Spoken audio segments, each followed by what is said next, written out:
Welcome, all the companions we didn't talk about last time. It's been 84 years, or at least it feels like it. But anyway, uh, welcome to episode 551 of an Unearthly Podcast, streaming live on the 10th of January 2026. And we will be finishing off the Modern Who era companion tier list. Like with last time, I will be your host for the evening, Alex Fyrehart. I am joined by Bill Sylvia, the one in black. 84 years. Has your country reverted back to 1939 too? And Aaron RomeoMoon Burke. Hello, good to be back. So I'll probably just get my opening banter out of the way first and then move on to you guys. For me, I forget how long ago it was that I brought it up, but that I had not fully, I had thought that I had been fully given the diagnosis of yes, you were on the autism spectrum, and that had actually been more of a preliminary diagnosis of yes, this is pretty likely, let's explore this kind of a thing. Right at the end of last year, I think it was the 30th of December is when I got officially diagnosed as being autistic. Okay. And I guess the way it was described was effectively I'm not low functioning, but I'm not high functioning either. I fall somewhere in the middle. Because I think the way that he worded it was that there's either levels or grades or something that people would fall into, with one of them being high functioning, one low, and the other just kind of a middle point of you might need help for some stuff, but not so much others, kind of a thing. Which, I mean, high functioning basically means we know you're autistic, but we'll deny you support. And low functioning means we know you're a human, but we'll deny you autonomy. Basically, effectively, hence why the autistic community tends to avoid using those labels. Yeah. But yeah, effectively is I will likely qualify for some sort of benefits or help or whatever, some sort of aid or whatever, whether that be financial or otherwise, through a thing we have in Australia called NDIS. And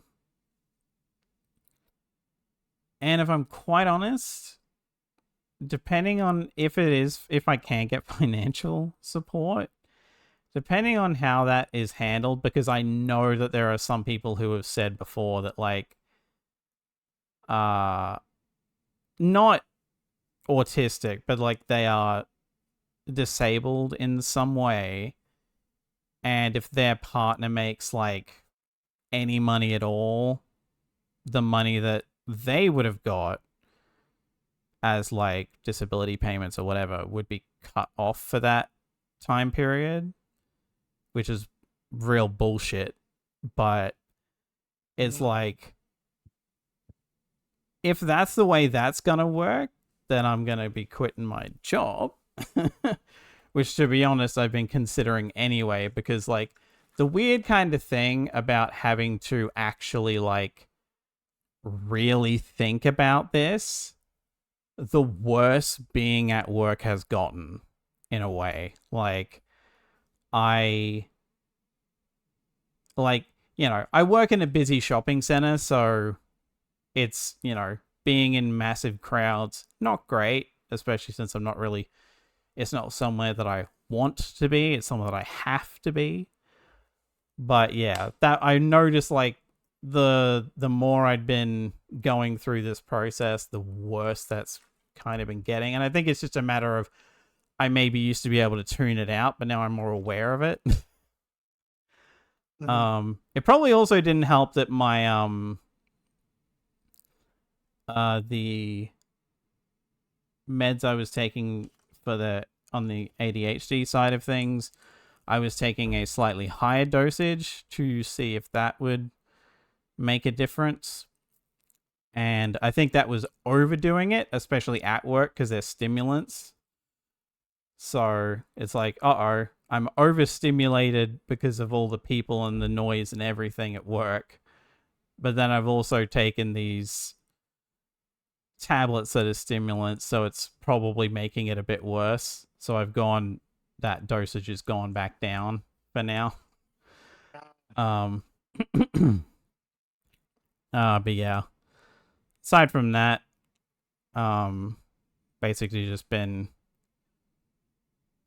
keeping up with stuff and like started watching Twin Peaks again, which I wouldn't have for Geek Talk anyway, because at this point I'll probably just wait until like either I finish season 2, because that was like the end of the original run before like the 2017 season that happened. Or I'll just wait until I finish that. So, because at this point with David Lynch's passing, that's likely going to be it. So, yeah, I think that's I don't think I've really ever got anything else worth mentioning. So, how have you guys been?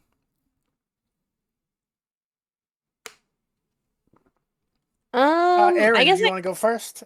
Yeah, I was gonna say, I guess I'll go next. Well, it was going okay until, apparently my dad fell ill, around a little bit before Christmas. Very confused, kind of putting on multiple shirts, one over the top of each other, taking off shirts, walking kind of around in circles.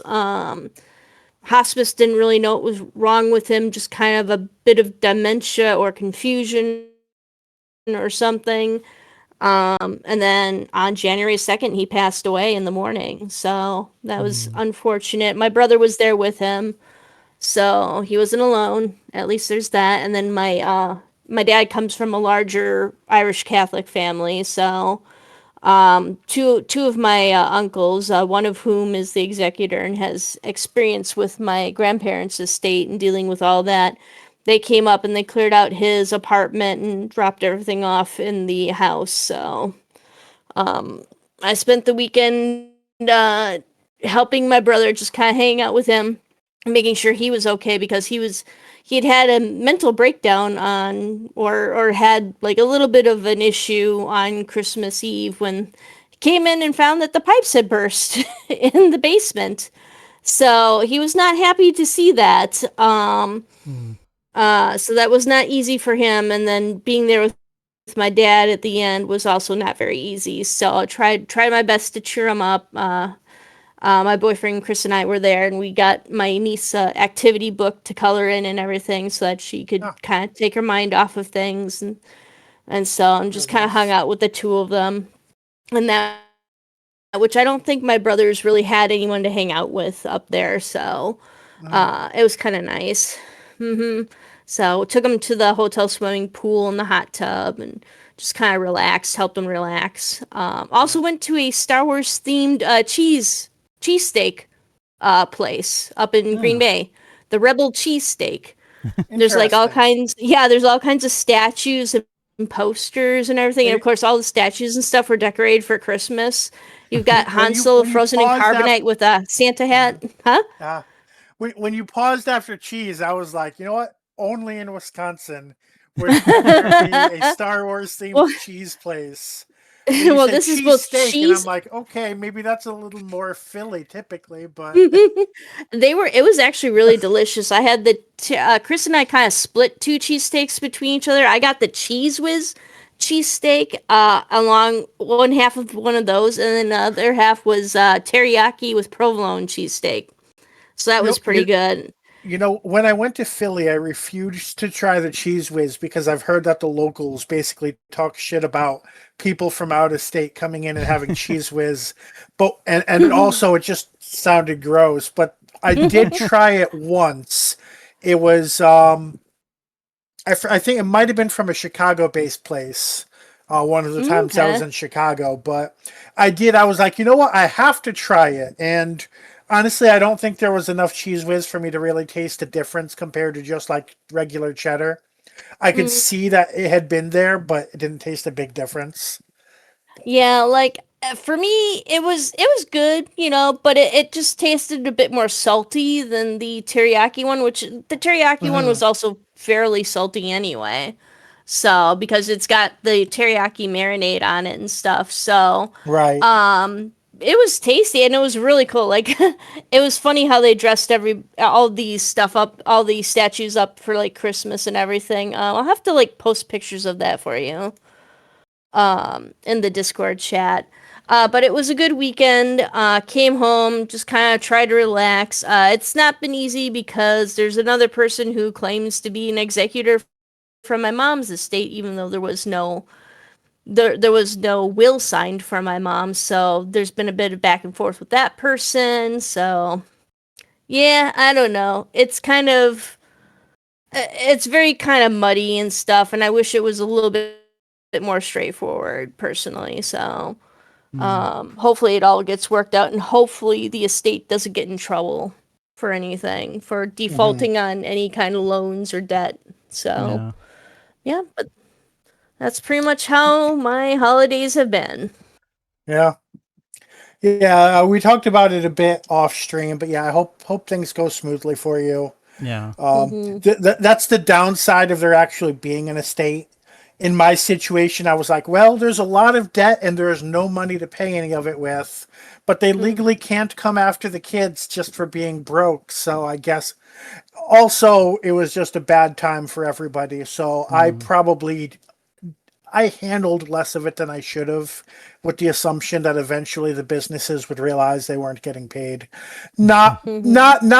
And I like that's not a role model thing to do whatsoever, but mm, that's what I did, and that's clearly not the situation you're in.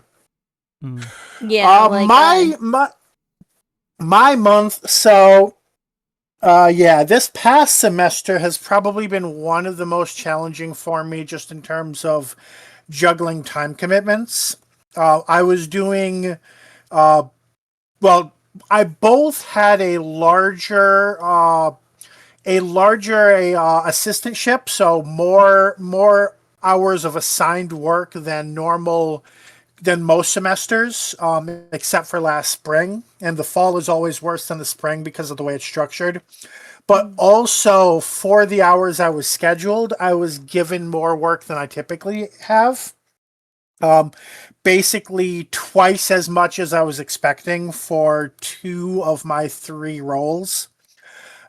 So the end result was I was pretty much struggling not to like completely drop any balls all semester. So by the time Christmas came around, I was pretty much just like, for one thing, I had like a week long grading marathon. So my brain was just burnt out. Like I finished grading and I just sat on the couch like my brain could not figure out how to not be like how to think about anything else, whether that something else was just like watching a movie or doing my own research work that had been kind of slacking on.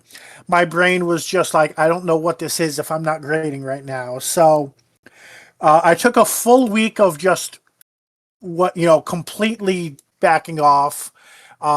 And I think between the grading and, well, I don't know if this is because the last time before Christmas that I really went out physically was a day that there was basically a bunch of ice with rain on top of it everywhere. So I took a fall, basically ate shit, um, and I didn't feel anything until after Christmas. So I don't know if I was just spent too much time sitting at home and not like moving around, or if it was just a delayed reaction to the fall. I think it was both. I think it's half and half. But I ended up with pretty severe. Severe is the wrong word. But basically, I was hampered by back pain for a bit, just trying to start being more active, doing more stretches, all the stuff I had been neglecting during that time. So the short version is, I've basically spent the past month doing virtually nothing and rebuilding my brain from scratch, to go back into work. And all of the research progress that I should have made this month, somehow I'm letting myself think that when I'm actually interacting with people and teaching again, that my brain will be fitting back together a little better. I did have a moment today where something really pissed me off, and it seemed like the fog had lifted, and I was able to think clearly and be more motivated about certain things. So maybe I just need somebody to piss me off once a week. I don't know. That's probably not a good long-term plan. But yeah, so normally when I have a break from school, I spend an excessive amount of time just kind of like working on the podcast and like doing chapters for past podcasts and trying to work on like our branding and new opening sequences. And I cannot stress how much I did not do any of that this time. Not even a little bit. I was like, okay, January 10 is when we come back, unless we get a Disney Plus date for War Between Land and Sea. Like January 7th, I was like, okay, yeah, maybe I should start thinking about the podcast coming back. And that's been all of my brain. Like, that's where my brain has been. So yeah. That's all I have to. That's it for me.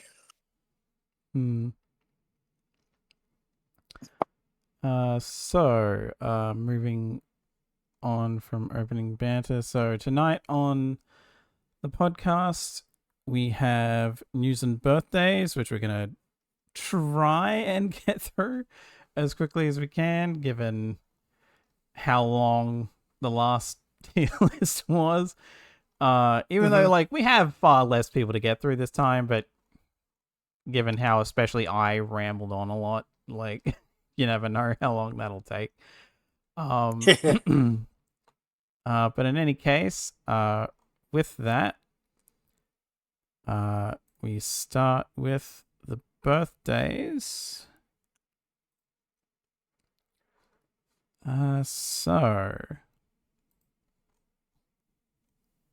And obviously, as you might guess from what you can see on screen, birthdays were pared down to doctors and companions for the past 30 days. Yeah, there is no way in hell, short of just saying happy birthday and then a list of names, no way. Like, we were not going to get to everyone, so, you know. And I had to kick off the part-time companions too. No mind robber Jamie. I mean, I guess I'm mentioning him now, but yeah, did not make the cut of 10. Yeah.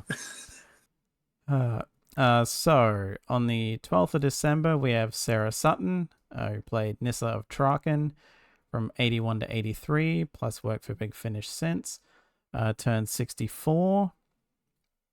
On the 16th of December, we have Nicholas Courtney, who played Brett Vion in the Daleks' Master Plan, but is mostly known for portraying Brigadier Alistair Gordon Lethbridge Stewart from 1968 to 1983, then again in 89, and again in 2008 for Sarah Jane Adventures, plus work for Big Finish. Would have been 96, but died in 2011 at the age of 81. On the 17th of December, we have Jacqueline Hill, who played Barbara Wright from 63 to 65. And Lexa in Meglos would have been 96, but died in 93 at the age of 63. On the 19th, we have Matthew Waterhouse, who played Adric from 80 to 82, plus worked for Big Finish, turned 64. On the 24th of December, we have John Levine, who played Warrant Officer John Benton from 68 to 75, plus work for Big Finish, turned 84. On the 29th of December, we have Bernard Cribbins, who played Tom Campbell in Daleks' Invasion of Earth, 2150 AD, and Wilfred Mott from 2007 to 2010, plus again in 2023, on top of work for Big Finish. Would have been 97, but died in 2022 at the age of 93.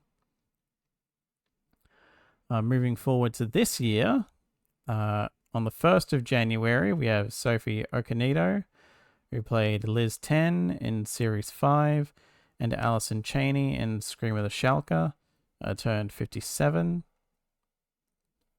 On the 2nd of January, we have Deborah Watling, who played Victoria Waterfield from 67 to 68, plus work for Big Finish. Would have been 78, but died in 2017 at the age of 69.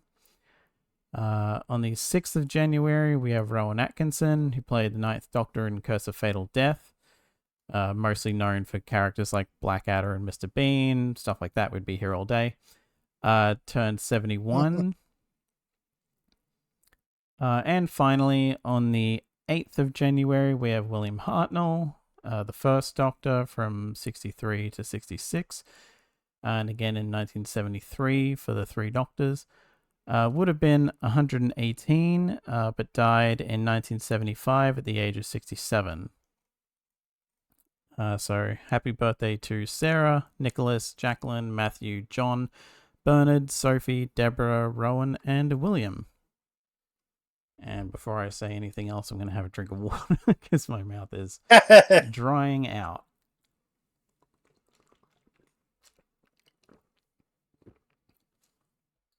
Well, moving on from that, unfortunately, we do have a lost story. After 2 months, one, I at least somewhat consider that a win. Neutral. Yeah. So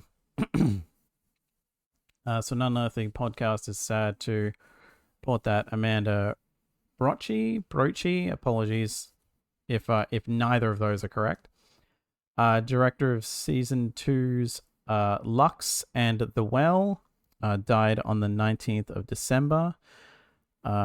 Brochi co-created the production company Highwire Films and directed the award-winning short film Break and Enter, as well as winning several awards for The Lowdown, which she wrote and directed.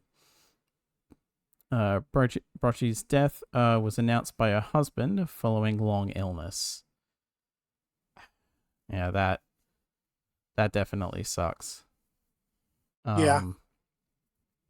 Yeah. I actually really like those episodes too of the show. So yeah, so condolences to her family and yep.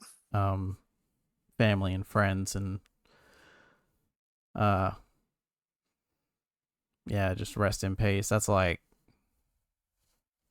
yeah, like you never liked it. Like it's one thing when we hear like, oh well, you know, this person had been around for a while, you know, natural causes because they're getting a bit old or something. That's like, it sucks, but it's like more, it's easier to digest. But yeah, especially the phrasing long illness is like, oh, that couldn't have been great for anyone involved. Yeah, so rest in peace to Amanda. Moving forward from that into the news proper, we randomly, seemingly, unless there was an announcement for it, had some deleted scenes from season 2 drop. So we're going to discuss those a bit. The main observation I have is that one of the Lucky Day ones that got cut, I'm kind of glad did, because I get it's kind of a, like, they keep bringing it up in that episode as is anyway, but like Cherry coming in, and like the last thing she says in that deleted scene is like asking about his mum, and I'm like, what is with the emphasis on, so who's your mother? Like, who gives a shit? I was Like- wondering if that might just be like that's how British people talk about about new boyfriends or whatever. I mean, like definitely, like if you're like as a fiction reader, like if you like that's very common if you're talking about like small towns or like close knit communities in a story. But yeah, you wouldn't expect that in like a major city. Yeah, like most of the time. I mean, I guess given how much they'd been going on in the scene prior about Ruby has two mums, haha, isn't this wacky? Like there's kind of set up, but that would make more sense if like, and also we've already touched on that because like one of them asks, and or it just naturally comes up because they're discussing mothers. He's like, haha, yeah, well, my mom's. Oh yeah, that's right. Because he had. Maybe that's to emphasize more like his relationship with his mother, because we have that like flashback to him as a child. Yeah, but it's funny. But yeah, I think it makes sense that it was like I don't think that. I mean, that needed extra emphasis. Yeah. Like if it had been in but cut off before Cherry came in, then it probably would have worked because it's at least like the whole haha I have two moms isn't that wacky, and then him being like, yeah, well, I don't have one, and then being like, oh shit, sorry, and him being like, no, it's cool. But then like you have Cherry come in, and then basically the last thing she says is, who's your mom? It's like such a weird like her bringing it up specifically just feels so like forced. Alex, did you see the message in Discord? I've been refreshing the stream and it seems to be stuck on the one side, on the one slide for birthdays. Yeah. One of the detriments of being like, yeah, sure, I'll do both. All the things. I'll do everything. Brain's and I've like, noticed oh, the canvas slides can sometimes be resource intensive. Mm-hmm. If it's a tech thing. If it's a person thing, that's person thing. But if it's a tech thing, I've noticed that. Yeah, like but yeah, one thing about that scene, I've wondered if they might have like not wanted to include I don't know, the whole emphasis on and maybe this isn't something modern Doctor Who cares about as much, but I know in the past it might have, the whole emphasis on like, oh well, it's fine if y'all are fucking, like, is he gonna, are y'all gonna sleep together tonight? Like, I was like, okay. And maybe that's the point. Like they want you to feel uncomfortable because it's her mom asking. But I'm like, yeah, I'm getting uncomfortable watching that. Yeah, it is a bit. I mean, I assume. I mean, British humor can be very humor out of awkwardness. In situations like that, making someone feel awkward is where the humor can be derived from, kind of a thing. So that's probably part of it. And like also it's just a matter of like like, I can see that being very typical, like in the 70s there would have been like there would have been protest campaigns about a scene like that. But yeah. I mean, like, I guess that's a funny thing is we never really had a scene like that in Doctor Who, I think, but like even in like RTD's first run, because just like usually the companion already has a partner, or like it's just stuff like or like or it's just that specific thing. There's no like meeting the parents moment. because either they already know or there are no parents. Or you get things like the doctor meeting the parents, which is entirely played off as comedy. Yeah, which in some cases I guess can be is usually interpreted by some family as, oh, this is who you're dating now, depending on the companion. But yeah.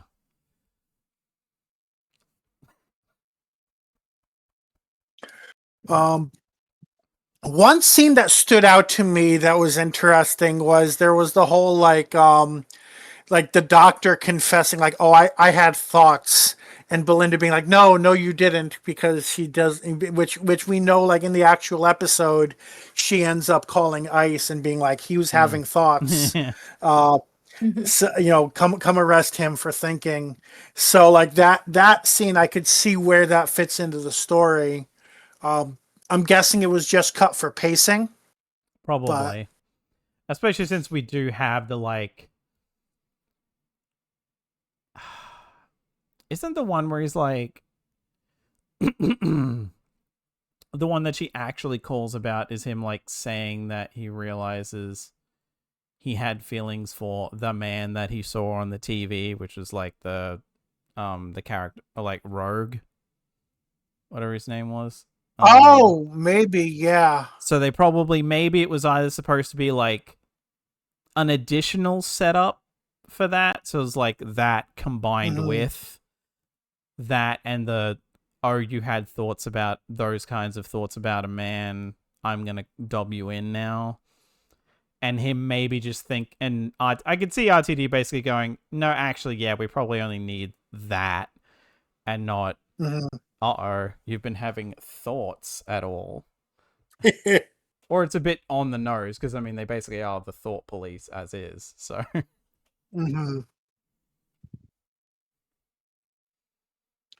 Another one, there was the Joy to the World scene with Ruby. I think a lot of people would have liked to see that scene. Yeah.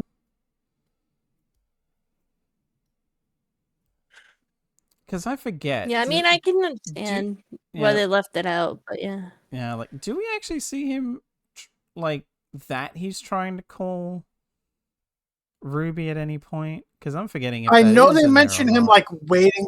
I know they mentioned him, like, waiting for a call. Or something like that. Yeah. Because I'm like, yeah, like, that would have been... Especially because it's, like, it's pretty quick. So, like, it doesn't take up too much time that it would have been easy to leave in. But,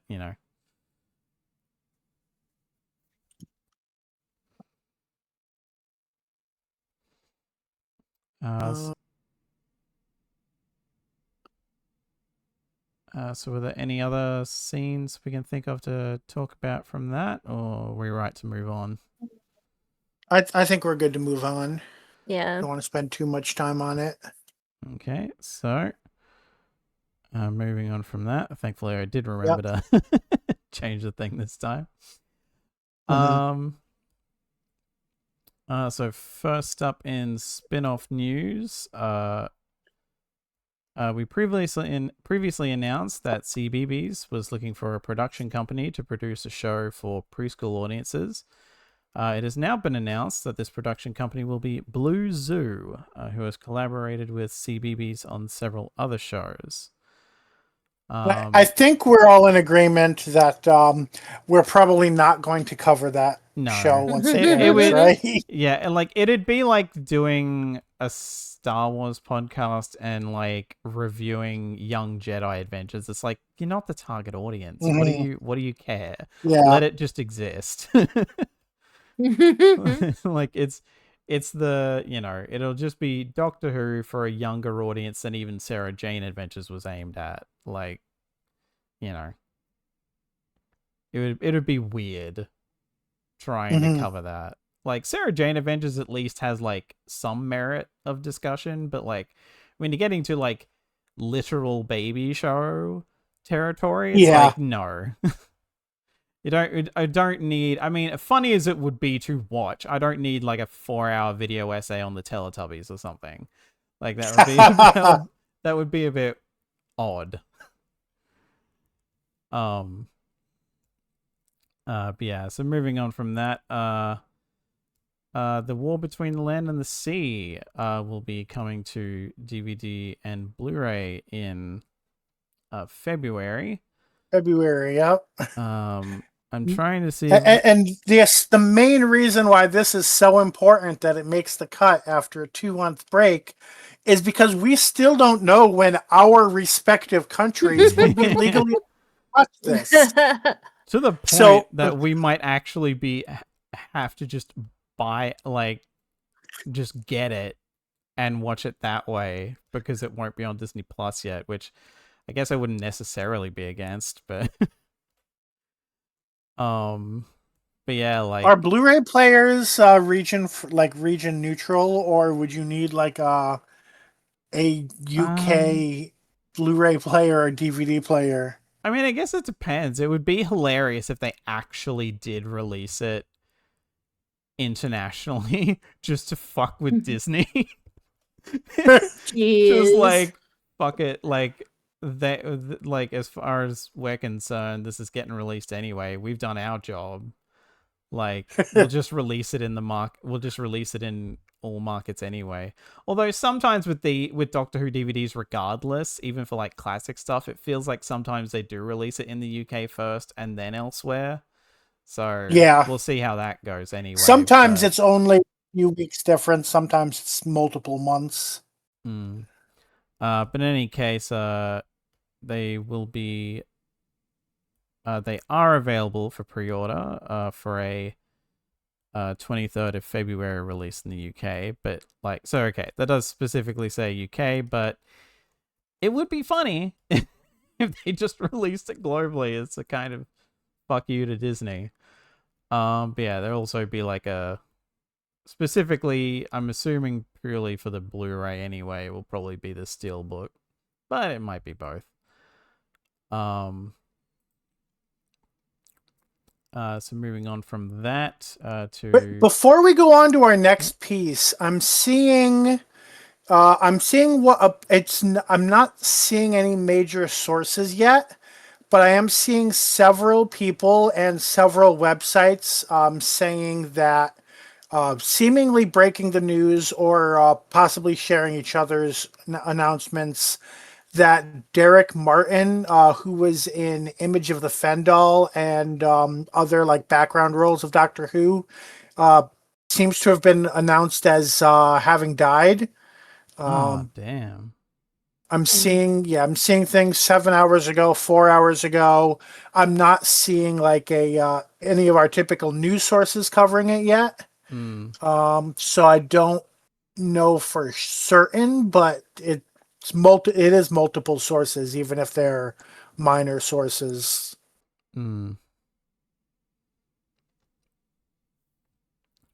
So I just wanted to mention that as I was seeing it. Like, we'll do if this is like confirmed by like more reliable sources than that, or just like one that ends up being direct family, we'll still probably do like a proper like Lost Stories next time. Given it's obviously mid podcast that we're seeing this, but yeah. Yeah, sad if true in any case. Oh, here we go. It looks like a family member posted about it on Facebook. There you go. So yeah, we'll probably cover that in a Lost Story next time, even though we've mentioned it now. Because we want to give it like proper attention. Right. So moving on to cast and crew news. Andrew Cartmel, who was script editor for seasons 24 to 26 of Classic Who, has been awarded the 2025 Terrence Dicks Award for writers by the Doctor Who Appreciation Society. Previous winners of the award were Gary Russell, Stephen Moffat, and Paul Cornell. So interesting company there for him to be in with. Moving along. It doesn't say anything about the criteria, so I'm guessing it's like it might be like a People's Choice Award sort of thing. Possibly. I mean, yeah, especially given, I mean, it's either that or like you have to be like a member or something of the Appreciation Society, maybe. Right. So it's sort of like a, I'm trying to think of it, like how some of those industry award shows where it's like purely that, like, hell, for all we know, maybe like people who have been involved in the show were like contacted to be like, hey, do you want to like have a say on this or something? Right. Also, I want to point out how contradictory my brain is, because I was like, oh yeah, I'm just going to write up some blurbs for these. We'll go through all of the news in about 5 minutes, except for that one discussion point. And then as we're doing each one, I'm like, it's going to be really boring and annoying if we just read this without me having anything to say. And so I turn everything into a discussion anyway, but at least they're short. Yeah. So moving on to new releases, BBC Audiobooks has recently released Doctor Who and the Loch Ness Monster, read by John Coleshaw, and adapting Terror of the Zygons into audio. This is noteworthy because this release marks a complete sequence of BBC audiobooks from the Daleks through to Rose. This project includes over 160 unabridged audio titles with 61 narrators, plus guest appearances by John Leeson as K9 and Nicholas Briggs as the Monsters of the Universe. So that's interesting. Like, of course, it is funny because it stands to reason with the shit going on with An Unearthly Child at the moment still. Oh yeah, I was wondering why that wasn't, but yeah, that's probably why. Yeah. Because otherwise it would I know it was novelized, but yeah. So it's just a matter of because of this and possibly previous, given you would think they would have done that by now before this happened, but it might even be that they had, but because of the shit going on, they've taken it out. So, or they've just done them in wonky order, so they just never have. But it would be more, I feel like it'd be more likely, like how they just pulled An Unearthly Child off of iPlayer, that it's a similar case of it's just no longer publicly available. So if you have it, you have it, but otherwise it's not. But in any case, moving along, Toby Hadoke. I think I hear people say Hadoke or Hadoki, but I'm not sure if that's correct. Has published his annual tribute to contributors of the world of Doctor Who have died in the past year. In 2025, we said goodbye to, among others, companion actress Jean Marsh, script editor Christopher H. Bidmead, director Amanda Brocci, who we mentioned earlier, writer Barbara Clegg, and actors Simon Fisher-Becker, Christopher Benjamin, Prentice Hancock, Pixen Lim, Mary Peach, Nabil Shaban, and Tony Cornter. Longer list than you'd like to hear, but yeah. Especially with some of those names, they were getting up there in age, but some like Amanda Brocci, like she was born in the 60s, so couldn't have been like that old compared to some of the others we've lost, so it's always sucks. Also, while I was looking at posts trying to find more information about Derek Martin, I saw something that pointed out, and I ended up doing a search and confirming that as well. Tina Packer, who played Anne Travers, apparently died yesterday as well, which was announced by the company that she founded. Shakespeare and Company. So yeah, we'll probably have more to say about that next time as well, when more information is available. But yeah, that's the case as well. So maybe I shouldn't have been so happy that there was only one on our list originally, because if I had looked at more sources, I might have found two more. But in any case, yeah, we obviously won't be like skipping over them entirely. We'll just be covering them next time. And because we don't want to be here all day, we're obviously not going to cover Big Finish this time. So we will move directly from there to the tier list. So well, we've been going for under an hour, so I will very quickly run through again who we have so far. So in S, we have Donna Noble. It's funny because for some reason I thought there were more than that. In S, not as a consensus. Yeah. I also might just be getting confused with Classic, because Classic definitely had like a few. In A, we have Rose Tyler, Captain Jack, Wilf, Amy Pond, Clara, and wow, why am I blanking on names all of a sudden? Kate Stewart. Wow. Yes. That's like just immediately slipped my mind for some reason. In B, we have wow, my fucking brain is just, I think in some cases my mind almost goes to say the actor's name, and that's what trips me up. But yeah, Martha Jones, River Song, and Rory Williams. Almost said Rory Pond. Given that's what the doctor keeps either is calling him. acceptable. Yeah. In C, we have Mickey Smith and Jackie Tyler. No one in D yet. We'll see. F, we have Adam, because, well, yeah. If he was going to count it all, that was the most likely place.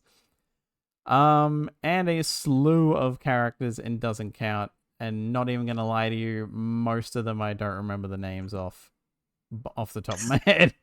But aside from we've got Craig, we've got Sardik, Arthur, Riddell, Cleopatra. Is it Cleopatra or Nefertiti? Artie. Wait. Oh, fuck. You know what? This is where I wish I had studied more Egypt recently.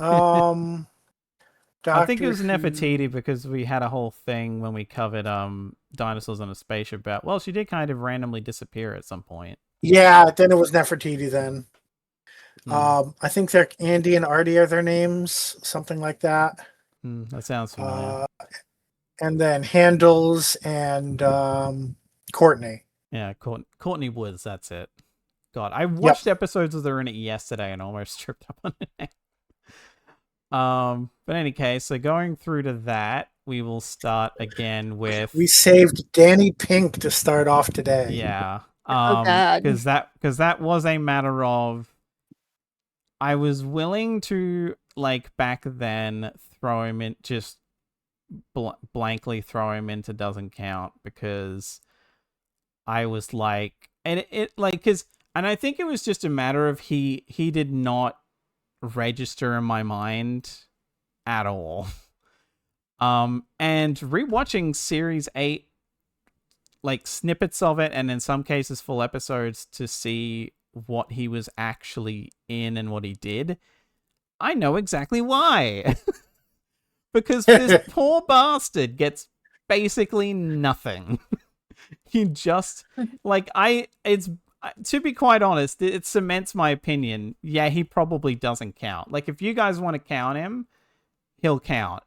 But in my opinion, watching through that, he doesn't do enough narratively to count. And that's saying a lot, because as I even said in text in the Discord, it feels like Jackie Tyler does more than he does. Like, Yeah. he exists to be Clara's boyfriend and die and become a Cyberman, I mean, and that's kind of it. He's also I have not rewatched his episodes, and I probably should at some point. But my categorization of him is he's almost more of an antagonist than I anything was gonna say else. he's pretty critical of the Doctor, like, Mhm. and he's also a teacher. So, like, I know Ian and Barbara were kind of more grounded, but I like their characters better because they were still willing to use their imaginations along with the knowledge that they had, you know, that they had as experienced teachers and stuff. Danny Pink just felt like, there's teachers like Danny Pink too, but everybody hates them except for the suck ups. See, that's the funny thing. So Danny Pink as a character, great guy. But the Doctor hates him because he's a soldier. And that's it. That's the entire dynamic. Is that the Doctor... And he hates the hates Doctor him. too, doesn't he? Yeah, like, effectively, it's a matter of the Doctor is a judgy asshole. So Danny is immediately, the first impression Danny has of him is, fuck this guy. Mm. And then he brings up, within, like, I think the first episode they share together, the one that actually happens in the... what's it bloody called? I forget the name, but it's the one that takes place in the school where he finds out what's going on. The caretaker? That's it, yeah. He says that... That's also Courtney's first appearance, so that makes sense. He refers to... I think Courtney had technically shown up previous, but very briefly. Oh, maybe she did the first time we saw Clara as a teacher. Yeah. But...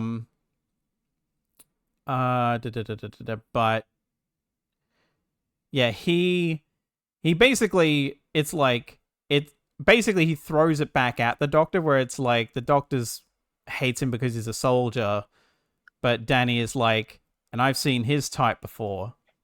Like, I'm a soldier, he's a general. Like, kind of a thing of like, he bosses everyone around, like, he'd do that. And he even does it like, right, am I dismissed, sir? And he's like, yes.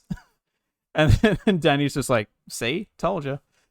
And like, yeah, it's basically just the Doctor's aversion to soldiers, even though the idea is Danny was, not currently is. Because he was done. And like, he's kind of Clara's rock. And he has a lot of good points as well.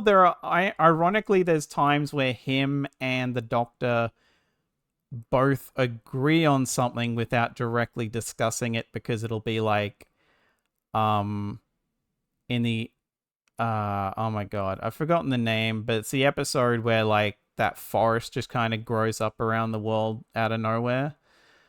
Like in the Forest of the Night or something? I think so. Clara's whole thing is like, wow, isn't this cool that this is just kind of happening? Aren't you interested in that? And he's just like, and Danny's whole thing is, well, yeah, it's weird and interesting, but my priority is the kids and keeping them safe. And the Doctor is even later like, all this bad stuff is like, potentially bad thing is happening, and you're worried about that either this is cool or whatever, and not, oh no, there's all these lives at risk. So it's kind of playing into something that comes up in series 9 with Clara. But yeah, it's just, Danny is just a supporting character. He's like, of the family dynamic or partner dynamic characters that show up in this show, he just really doesn't feel like he does enough. Like, I even went through his appearances list.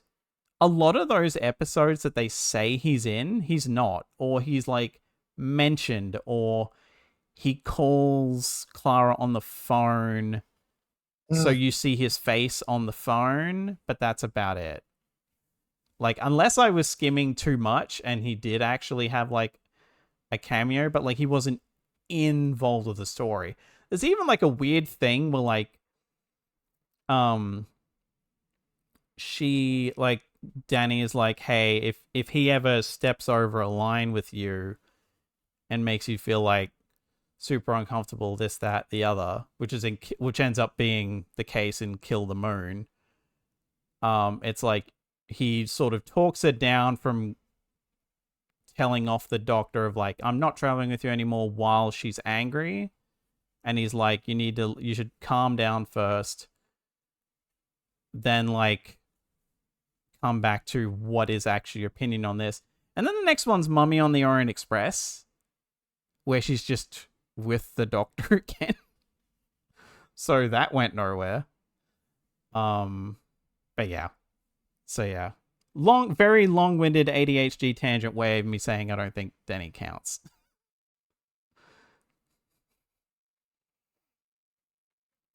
Aaron, what do you think?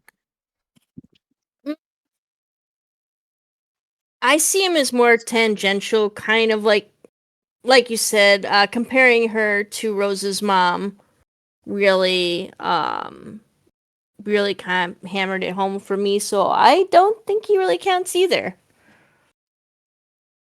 I think that's fair. I mean, I had him as a low ranking because I was seeing it as more like he's an obstacle. He's someone who seems to be driving a wedge between Clara and the Doctor, and to me that put him in the, antagonist, bad companion area. But putting him as doesn't count as companion is not a big stretch to me. He definitely, I don't think, ever got onto TARDIS with the intention of staying on for multiple stories or anything like that. So, yeah, I think it's fair to put him under doesn't count, even though that is getting to be a very populated list at this point. So moving on to... God, where did I put her on mine?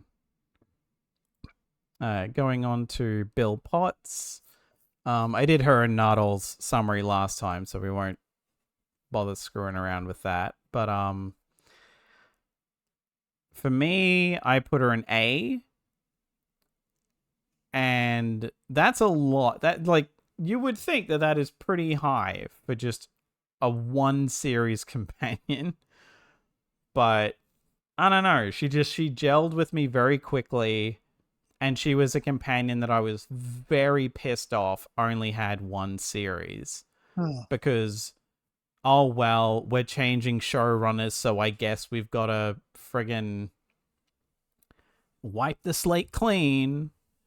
Which I hate that mentality. Like, I would have been fine with Nardole going off. Yeah. But, like, there was so much more they could have done with Bill. And... it would have been interesting to have a lesbian companion with a female doctor. An out lesbian companion. Yeah, specifically. That it was like, I would have been fine with, like, Bill lasting a bit longer. Because at that point, it's like... It's one of those, like, he kind of wrote himself into a corner. Because if Clara had stayed on for Series 10, she probably would have felt like she was overstaying a welcome. But because they'd kind of done all they could with her, so it would have just felt like, why is she still here? Like, not in a, like, screw her way, but just like her character arc's over, why is she still here? Whereas, like, so yeah, you kind of couldn't have kept her around for Series 10, but like I'm glad we got her, which is why she's an A. But it is like, she could have done so much more. So yeah. So I'll be transparent at this point. I do not have any more companions in the S or A tiers for the rest of the list.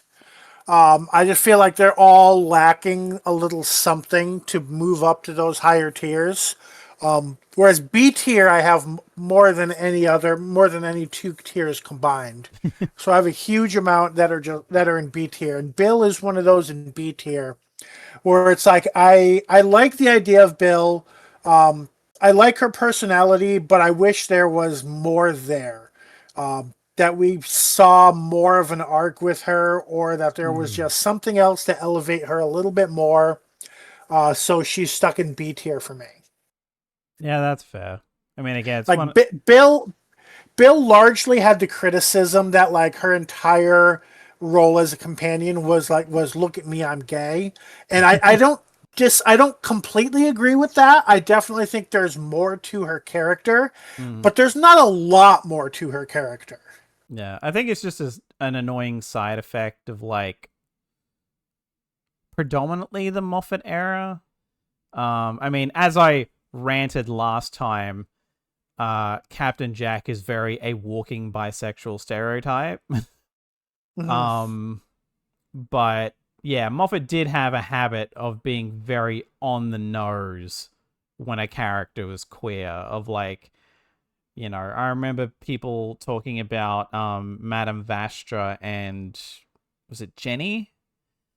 Yeah, About how a lot of their dialogue could just be like, I am a gay lizard lady, and here is my gay wife. Like, like that was when her they first line, I think, or one of them.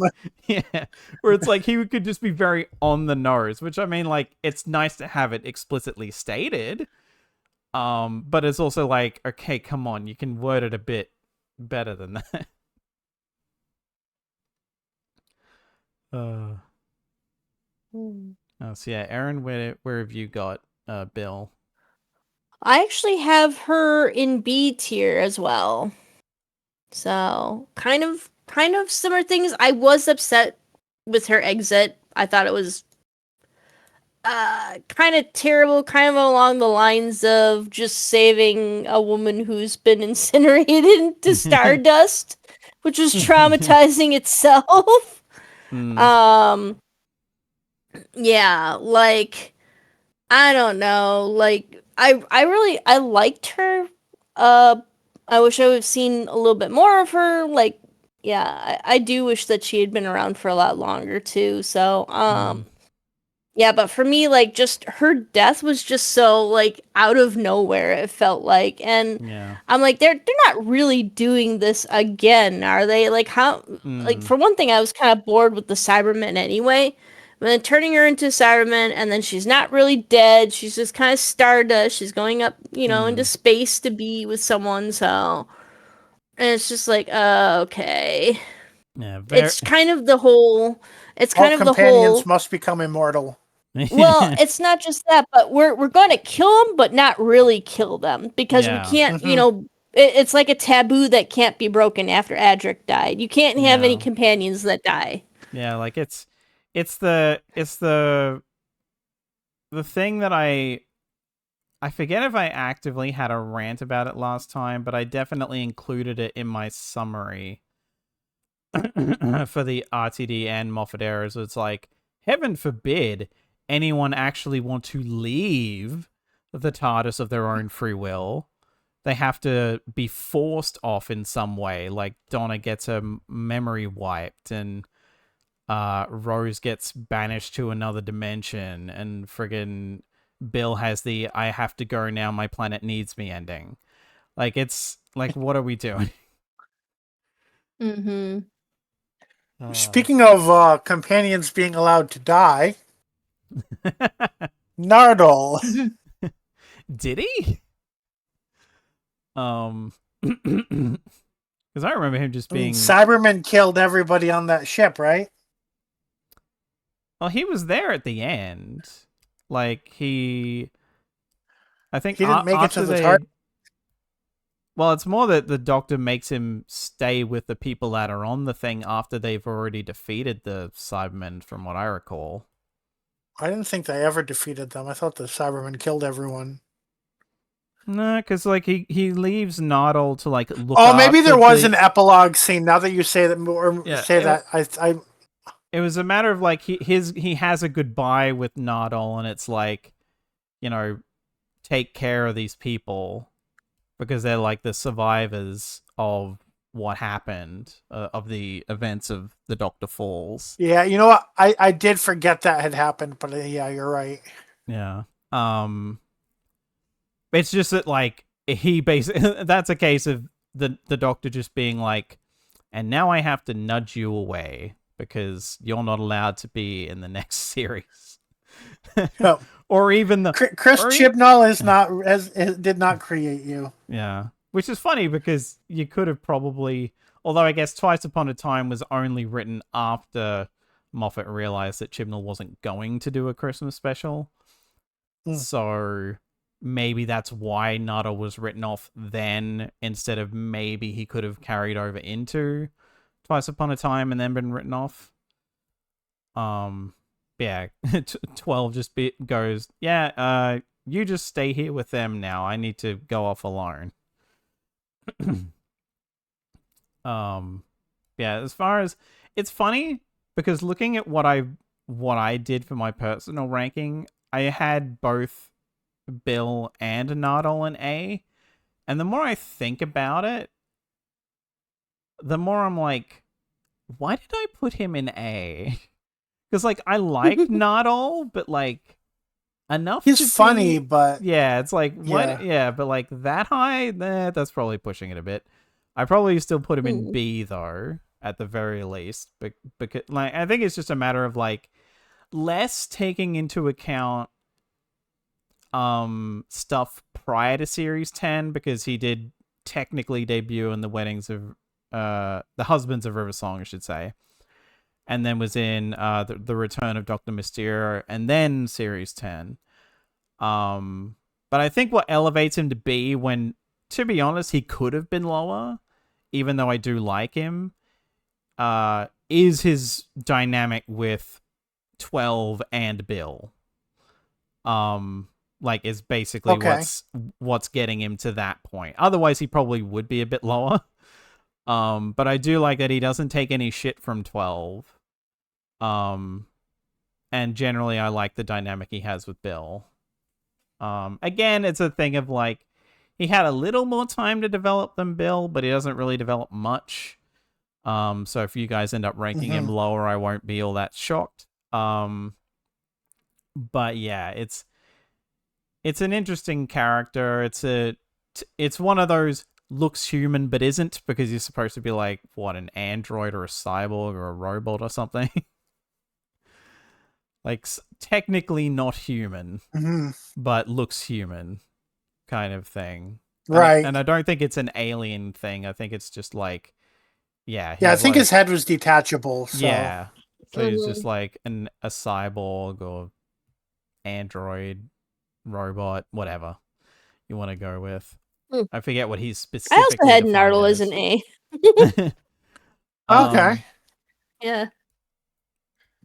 Same reasons, or any more to add to that? I just found him to be quirky, kind of an air of mystery to him, while he was also I thought his comedic timing was really good. Like, the actor's comedic timing was really good. I just felt like he was a lot more charismatic. Like, he kind of did stuff, like he was more of a saboteur for the bad guy and stuff. If I recall, he was always contacting the Doctor with like information about this and that. Like, oh yeah, by the way, here's a way to defeat the bad guy that I found out accidentally.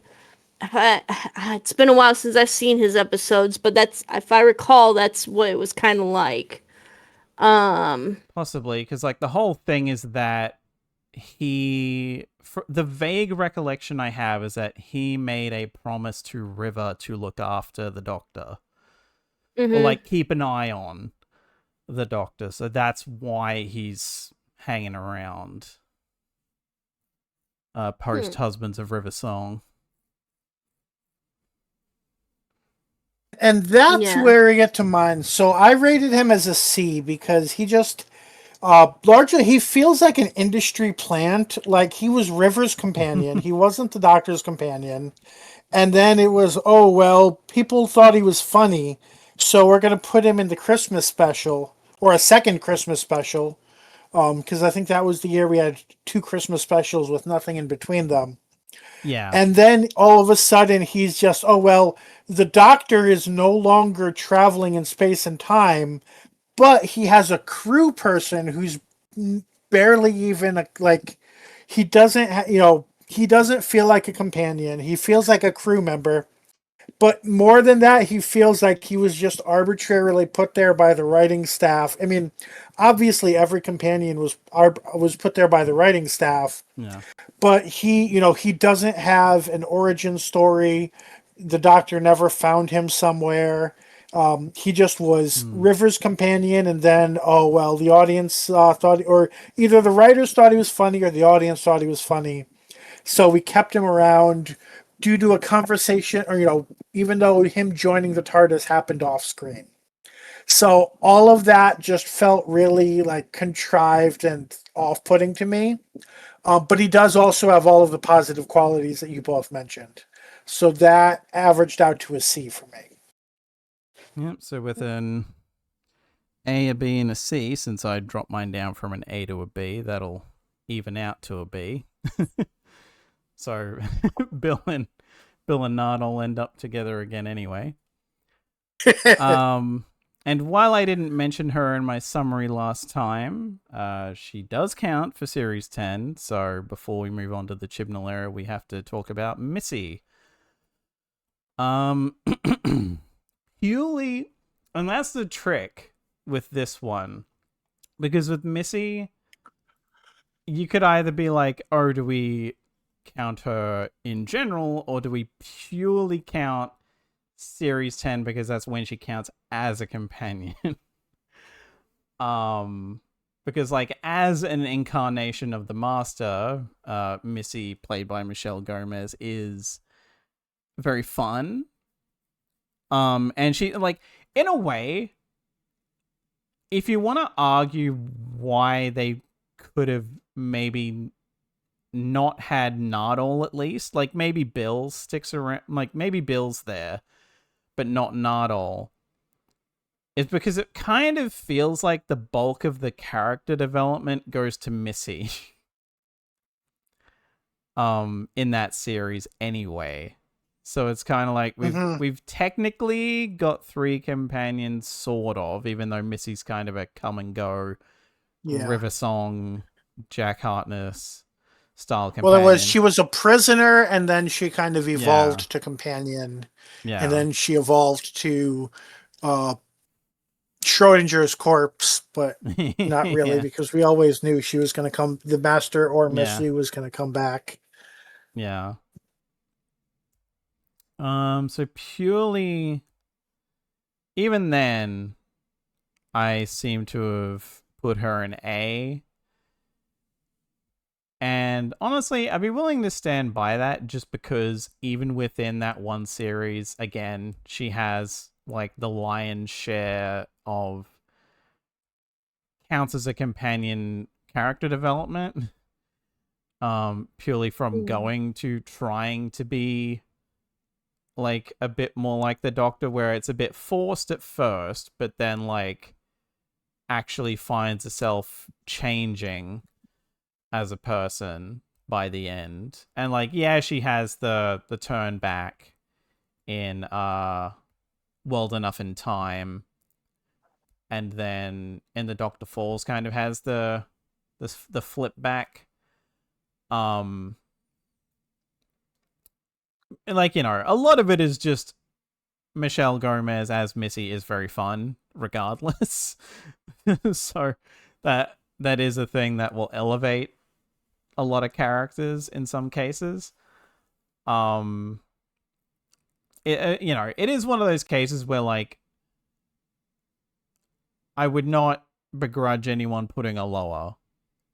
But, and to be fair, this is a character where had I gone back and rewatched Series 10, maybe she'd land lower. But just remembering what I like, going on memory, I remember like Missy as a companion being fun enough and interesting enough by virtue of her hogging the character development that I'm willing to put her in A. So Bill? So I put her in C, and I think that was mostly because I didn't know where to put her. She basically has half a season as a proper companion, and then she's kind of forcibly removed from the TARDIS by her past self. So I just wasn't sure what to do with that, so I put her in C as the dead middle. But it's not a strong, like, the character development there was very interesting. And I think more the fact that it was such a short amount of time of being able to consider her a companion is more what drags her down than anything. Yeah, that's fair. Aaron? I almost forgot that she was a companion for a little bit, or could be considered a companion. So I actually originally put her as does not count. But now that you guys are talking about it, I remember, let me see here. I remember, of her adventures on the TARDIS. So I guess I would put her. I don't know if she's a little bit more subdued as a companion, isn't she? She's a little bit more kind of under control. She's not quite the crazy, Missy we first meet, who's just kind of doing whatever she wants. Like she also has that like moment in the opening of Wild Enough in Time where she's kind of pretending to be the Doctor and basically satirizing him, like kind of mocking him. How she's coming in like all like, ah, yes, I'm the Doctor. I'm, better than all of you. Blah blah blah. Like basically mocking him since he's not in the room. Yeah, I would probably at least have her as a B, if not an A. I'd probably have her as an A because it's still Missy.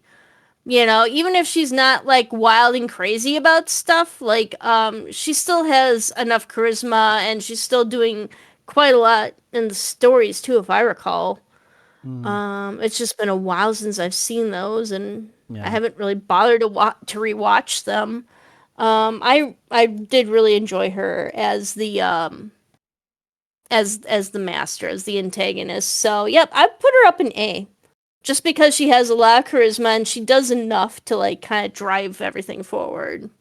So with 2 A's, that puts her in A, because as a reminder, I forgot to say that up top, but unlike last time where it'd be like, oh, 2 A's and a C, well, maybe that nudges her up to B. This time I'm just doing majority rules. If 2 people say 1 rating, that's what we're going with. It's only it'd probably land about here if we all give different ones, like the ABC thing before. So, back onto summary stuff, finally. We now move on to the Chibnall era, where we get a triple whammy of introductions companion-wise. In episode 1 of Series 11, we meet Yasmin Khan, played by Mandip Gill, Ryan Sinclair, played by Tosin Cole, and Graham O'Brien, played by Bradley Walsh. The first time in the modern era, the TARDIS crew had 3 full-time companions at once. Yes, full-time. You can stop typing, people who are going to be pedantic about that.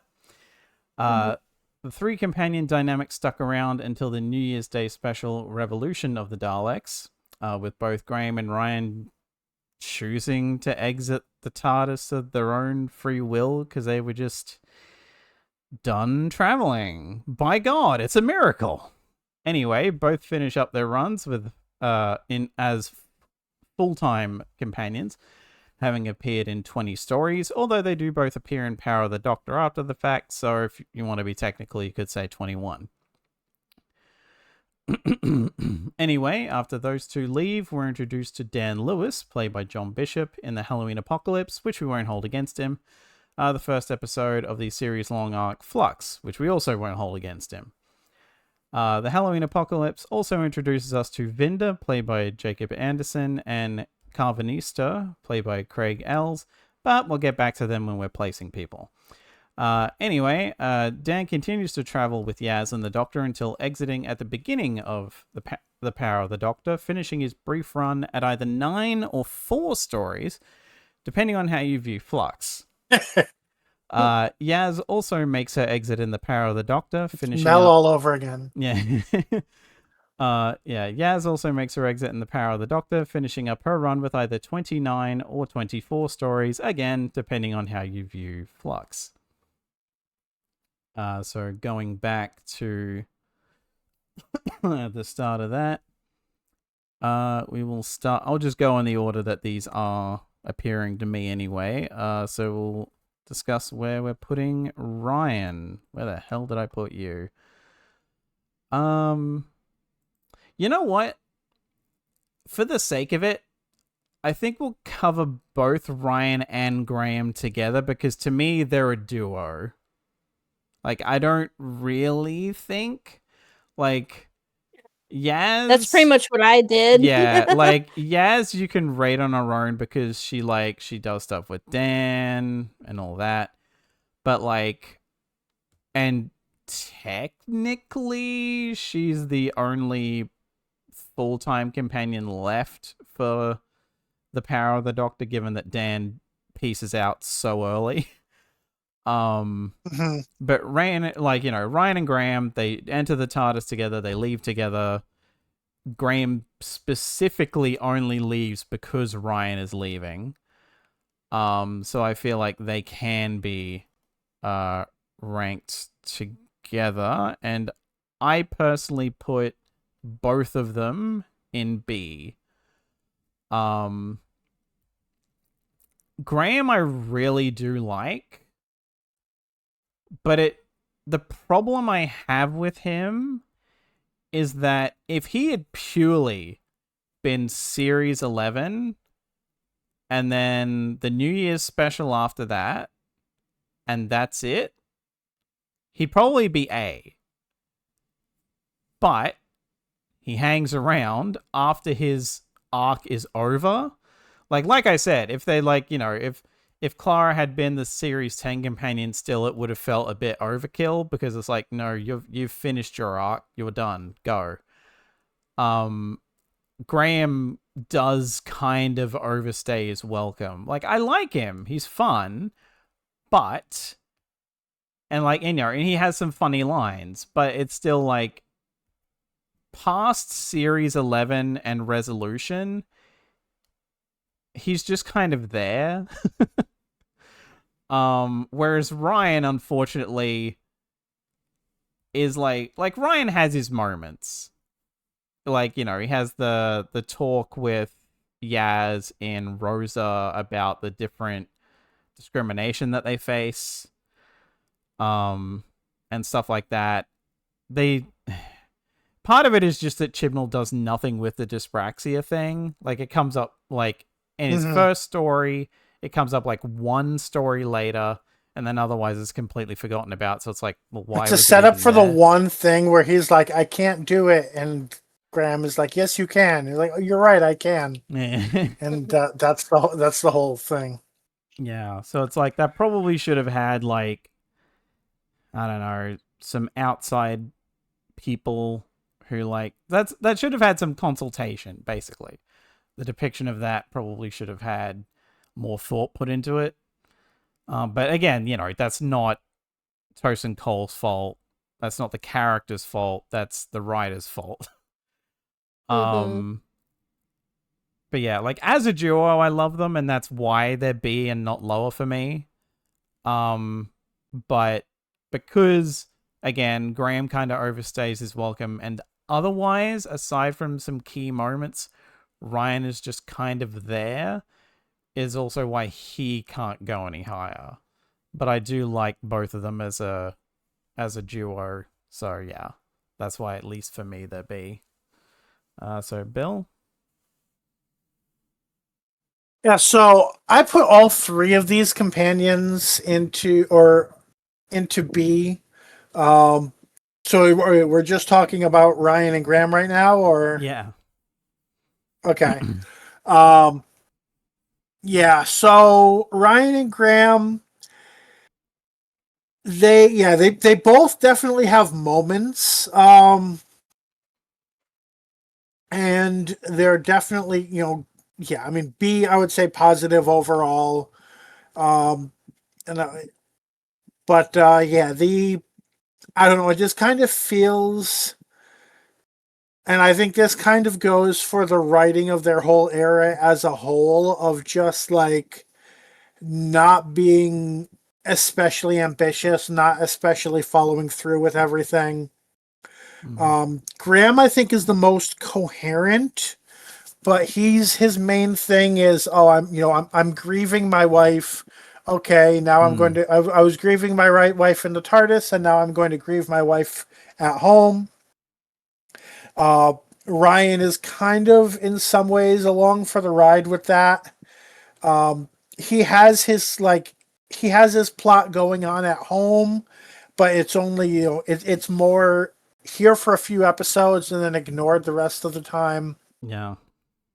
So I don't like, they're not bad characters, but kind of like I said before, like just not reaching the highs of an A. Yeah. And like I feel like that's a lot of what I have to say going forward. So I'm trying to come up with things that are not going to be repetitive. But yeah, that's my thoughts there. Yeah. So, Aaron? I found the concept to be kind of interesting. Having a father-son kind of join the TARDIS, so it was kind of a different dynamic. But I also I found them both to be kind of forgettable. They're kind of the everyman people, which grounded the series at the time. And now I think about it, like, I barely even remember Yaz on the ship. So, and I think I gave her a higher rating than this. So I actually put them in C tier.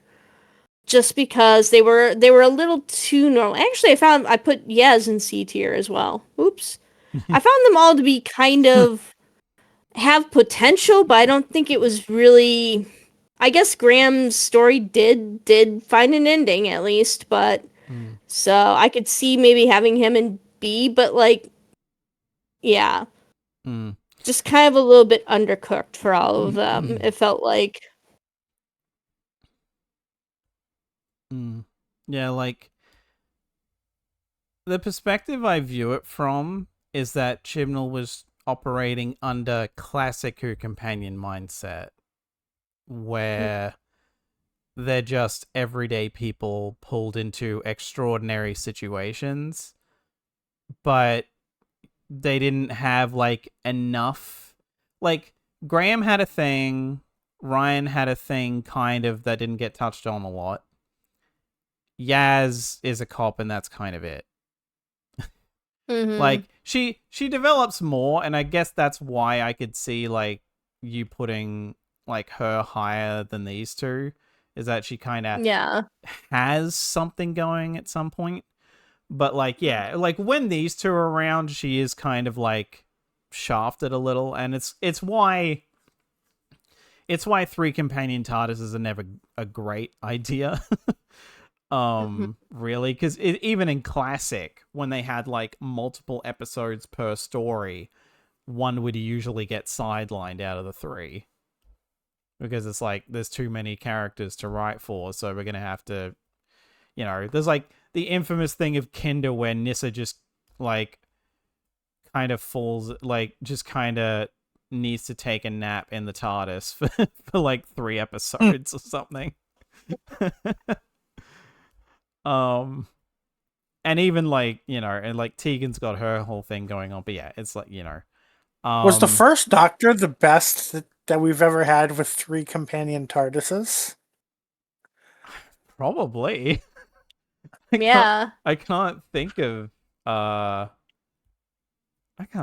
any after that really work. Like, there are ones where like the dynamics of it works, but they don't really make it. Like, there is literally like one. It's harder to write for. Yeah, like I think the only story in the Chibnall era where he makes it work is Spyfall.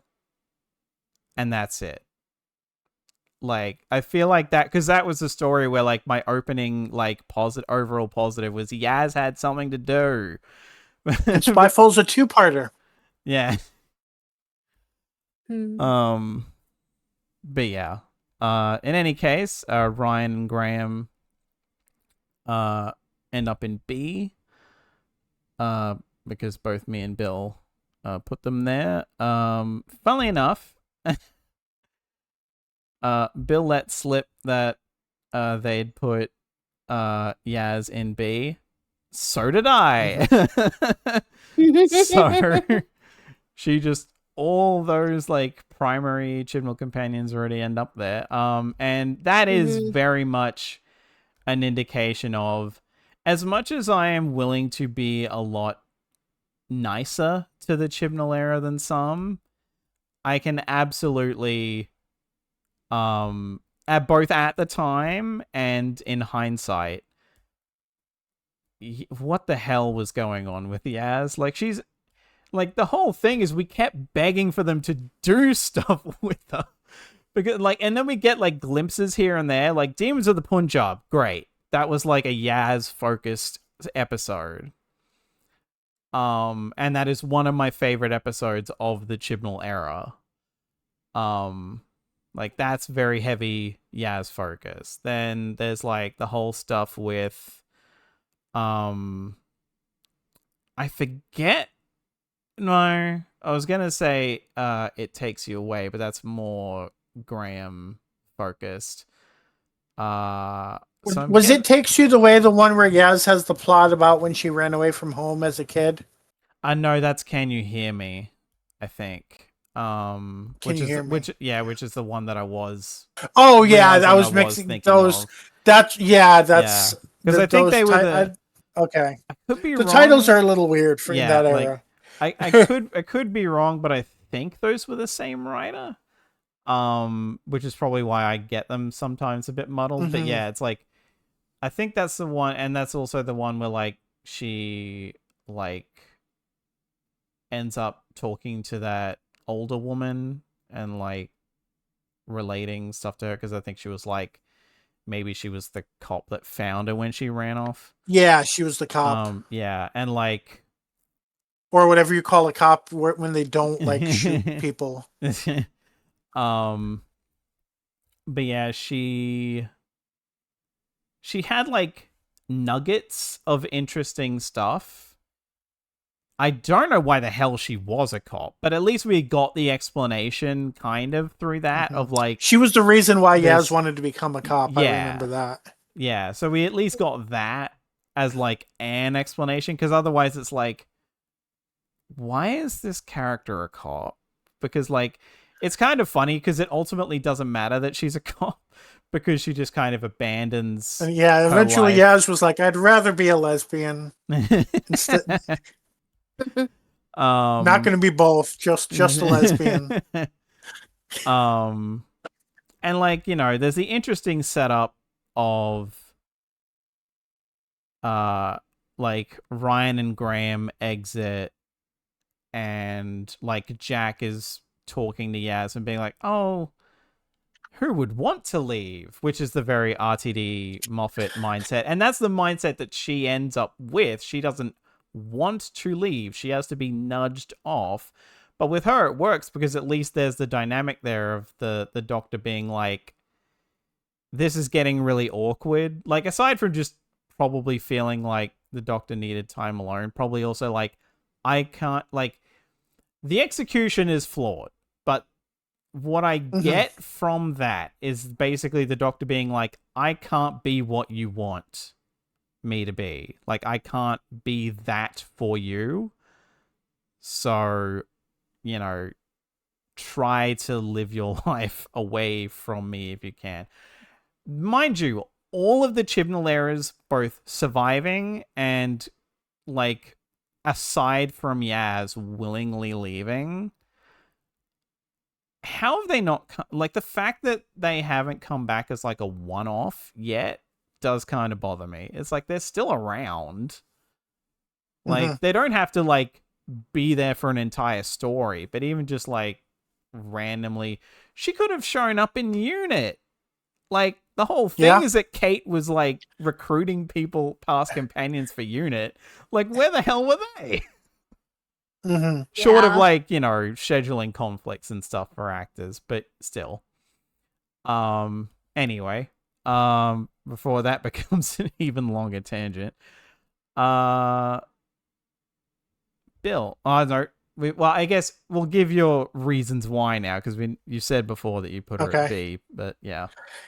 Yeah, so she's very much she had a lot of potential, and then it just was very poorly executed. We had all of these experiences in her life, and she's a cop, and she's has these racial stigma experiences, and she has this family history, and she has this running away, which may or may not have been related to her sexual identity, or we don't really know. And all of this stuff was set up, and then it just felt very like danced around. They're like, we don't want to actually address any of it. Or like some of it was like, well, we're going to put this in here because the fans think it's a good idea, but then we don't actually know what to do with it.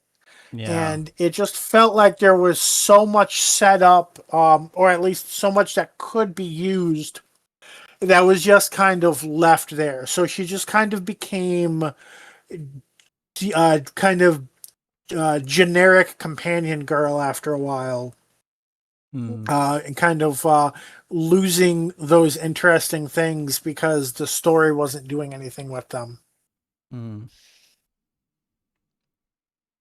So Aaron? Yes, I put her in C tier with Graham, Ryan, but yeah, I can see her being maybe slightly higher than the other two because she did have some. I remember they did try to do some character growth with her, discovering her sexuality and stuff, but like it was so forgettable because there's not much else to her, I think. Which is really unfortunate because she sticks around longer and she goes through one of the biggest, what was supposed to be one of the biggest events in Doctor Who, especially for modern Who, was the whole Flux storyline. Like the whole, we were supposed to be discovering all this stuff about the Doctor in addition to the Unearthly Child revelation and stuff like that. And it's just, along with Flux, like her lack of character development, beyond just her sexuality was just kind of a disappointment. Another kind of half-baked attempt, to try to further the series and stuff. A lot of promise. It had she had an interesting premise, and that they could really delved into. She could have been another soldier type, maybe a slightly less than Danny Pink aggressive soldier type that the Doctor would have to deal with, and learn to like get along with and learn to communicate with. So, but they chose not to instead. So. It just feels like they kind of took the easy way out on a lot of stuff because it would be too hard to develop the characters in the limited time they had to run the series. Oh yeah, and they kept setting up like the conflict with her police job, and that just never paid off. It just, hey, you're missing a lot of work. Yeah, I know. Yeah, you're still missing a lot of work. I know. Yeah. And then never see her boss again. Yeah. Which again is like, of all the characters who would have jumped at the chance to join Unit, like what the hell? Yeah. Where'd that go? Or fuck Torchwood, if there's a Torchwood cell out there. Yeah. I mean, honestly, a Gwen led Torchwood or something like that with Yaz involved would be pretty interesting.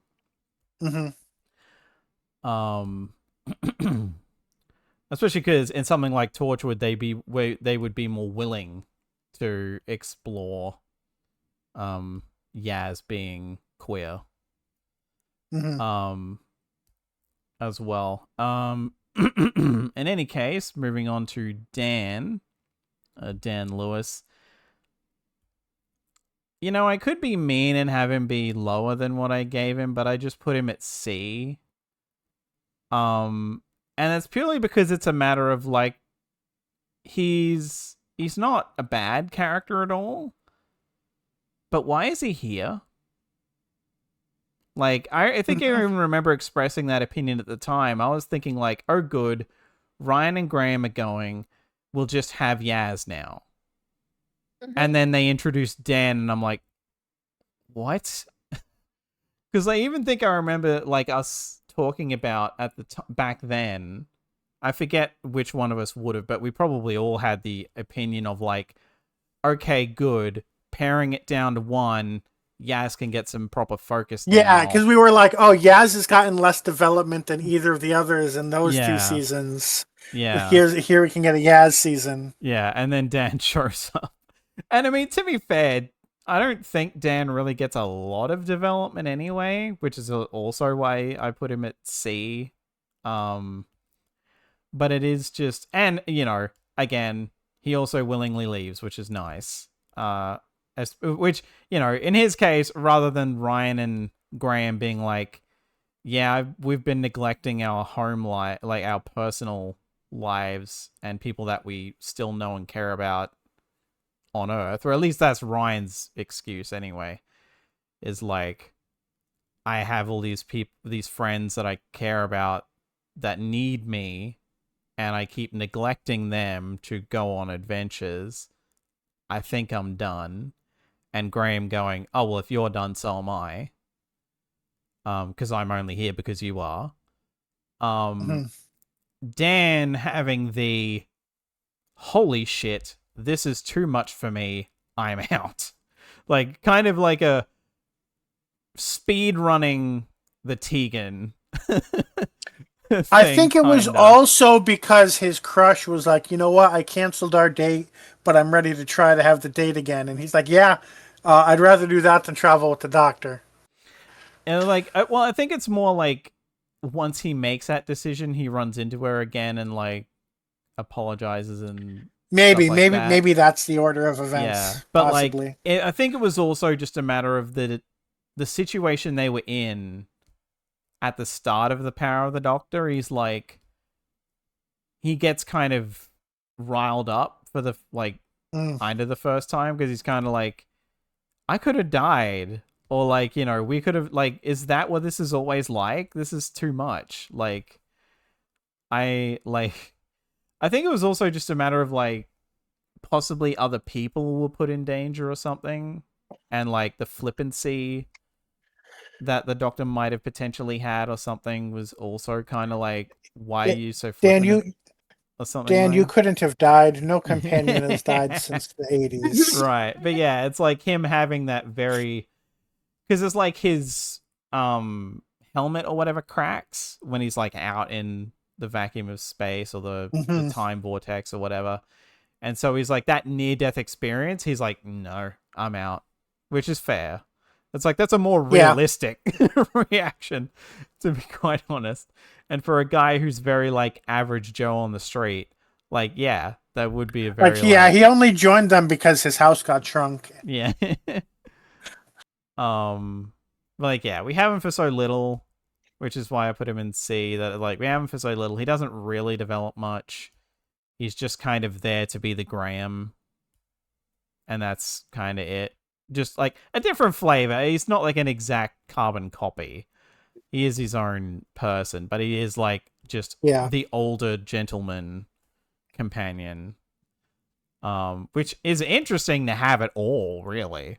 Because aside from like Wilf, who was more of a part-time companion, but we still count him, like, we haven't really had... I mean, I think Dan was intended to be read as more of like a middle-aged than Graham.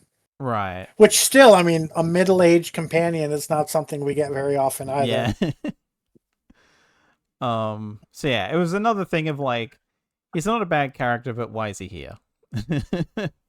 So he lands at C for me. So yeah, where have you got him, Bill? So I was looking at my rankings and I was like, oh, I remember Dan was really funny with the walk and the Centaurans. Maybe I should put him higher than I put him. And then you started basically listing all the reasons why I put him in C in the first place. And I'm like, yeah, like if we were quibbling about like C pluses and B minuses, then maybe there'd be a conversation there. But all the things you just said, yeah, I mean, he's into TARDIS because kind of the TARDIS came to his house, which I mean, granted, you don't need an epic reason to join the TARDIS, but he's there. He's funny while he's there, but ultimately, like, he's not going anywhere with the TARDIS in terms of long term. Yeah. His arc isn't really there, to be an arc. So yeah, he's fair in C. Aaron? I really like Dan. I think I'm going to put him in B, but you guys both have him in C. Like, I liked him better just because he was kind of a doofus. And now, like, oh, look, my house is tiny. Like, I felt like that, again, same thing with Nardole. He was great comic relief. And also an everyman that I kind of could feel connected to, and the craziness that was the Flux storyline. Had a little bit more personality than Yaz. I feel like, yeah, like ironically, I felt like they did more with him than they did with Yaz. Really? No, they didn't. I don't know. Maybe that's why I don't mind him being in C either. So, but yeah, I mean, I understand. during Flux, like you saw more of his life and like his family than you did with Yaz's, but Yeah. Compare, yeah, I'll just say that compared to Flux and everything, or just within the ecosystem of Flux, I guess. So,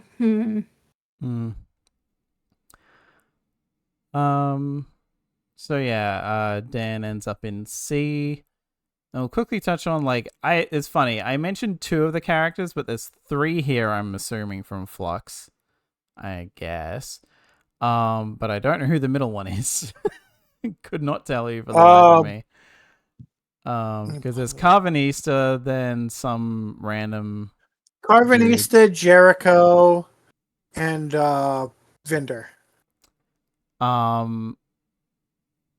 Not even gonna lie to you, I forgot Carvanista was in more than like 2 episodes in Flux. Like, he doesn't really travel on the TARDIS anyway, I don't think. Well, so maybe the question once. is, do we count his time with the Fugitive Doctor, even though we don't know anything about it? See, Or do we only count Flux, like the actual present day of Flux? Because there's the ancient history story with Carvanista and the Doctor, and then there's the modern story where Carvanista's like, "How dare you seek me out again?" For me, it's a matter of like, if the Fugitive Doctor has Big Finish stuff with him in it, and we ever I don't know, like 1 billion years ever do, like when we've covered enough Big Finish to warrant it, do like Big Finish companions. I would probably lump him in there if he was a character in Fugitive Doctor stuff. Which, unless they can't get Craig Ells, I don't see why they wouldn't. Because that's a built-in companion you've been handed, Big Finish. If you don't do that, then what are we doing? But yeah, for him and Vinda, to me, they don't count. Like, I could see arguments for Vinda maybe in the like sort of like kind of River Jack Harkness kind of thing as far as Flux goes. But like, I remember those 2 characters being in like so little that actually involved the Doctor directly, which is saying a lot, but given that there's only 6 episodes. that to me they felt more like just general supporting cast rather than companions outright. So I don't have either of them as counting, and Jericho I didn't recall at all. So I wouldn't count him because like wasn't he only in He was he was Village Yaz of and the Dan's Angels? companion when they traveled the Earth for Ah. however long. Remember, they went to the mountain and they met the guru who had the surprisingly down to earth speaking style and all of that. I remember bits of that, but I don't remember Jericho being there. Oh yeah, he was there. I like wasn't he's in Village of the Angels, right? Yes, Village of the Angels is where he was introduced, but then he stayed with them for the rest of the story. God, yeah, I did not I had no memory of him existing beyond that episode. So I'll put it this way. While I put him in doesn't count, while I put all three of those in doesn't count, if you guys are willing, actually have somewhere to put them, go for it. But yeah, it's just me personally. They didn't either stick enough with it's sort of a Danny Pink scenario where it's like, wait, they actually did more than that kind of a thing, to where they'd be even considered to talk about. That's interesting. But yeah, they probably have more of an argument than Danny, but I didn't even think to rewatch Flux to see whether they'd count or not. So Carvanista I put in C because I was like, he's definitely a companion because he's a companion to the fugitive doctor and a kind of begrudging accomplice of the modern doctor. But at the same time, we don't really know much about how good of a companion, we don't know much about his relationship with the fugitive doctor or really anything like that. So I kind of stuck him in C. Jericho and Vinder I put under B, but I can't remember why. And I'm trying to remember even more details of the story.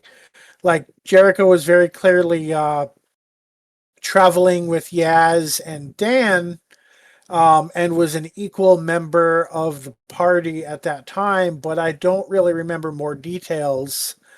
Vinder, I remember he was a pretty interesting character.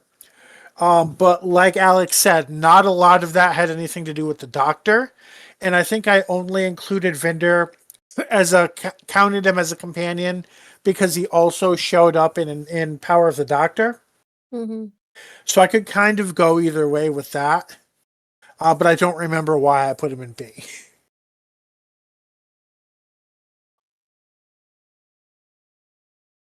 How about you, Aaron?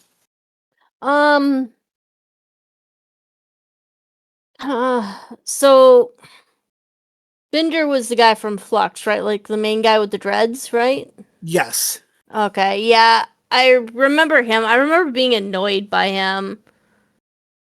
Cause I guess I didn't he comes off as cocky and self-assured, and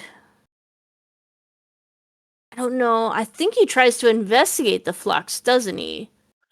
If I remember, it was just kind of jumbled. He's kind of while Dan's fighting on Earth for the most part, Vinder's kind of out in the galaxy trying to understand what's going on with the Flux. Right, and he's also kind of attached to someone. He has he had his wife. his partner. No, his girlfriend, his partner. Right. Yeah. But she had nothing whatsoever to do with the doctor, so she's not on the list. But yeah, she it was they were both kind of traveling separately. She was following him, looking for him. And he, I think, was looking for the Grand Serpent, but I might be wrong about that. Yeah, I'm gonna put him. Man, I really cringed whenever I saw him on the screen. I really didn't like him. That's why I think he's also the reason why I like Dan so much, because Dan was just so much more of a more approachable character than that. I'm gonna put him in D on that. And what was the dog dude's name? Carvanista. Carvanista. I don't know if he's actually a companion. He's more of a companion with Dan. And he traveled with Kind the of. fugitive Yeah. doctor. That's also kind of tempting. If we do have him as a companion, I'll put him as a C with Dan. Because they kind of go hand in hand. Like, we just don't know enough about him or his travels with the rogue doctor. Which I would love to see more of. By the way, I'd love to see more of that doctor anyway. Yeah, so... And who was the other person? Professor Jericho. Oh, I actually completely forgot about Professor Jericho. Can't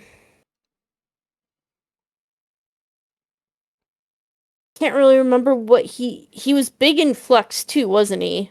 Yeah, so his main role was in Village of the Angels, where he was investigating the supernatural, and then he Yeah. ended up traveling the world as kind of Yaz and Dan's companion. Basically, yeah, one of Yaz's two companions when they traveled the world trying to get back to the present or back to the Doctor.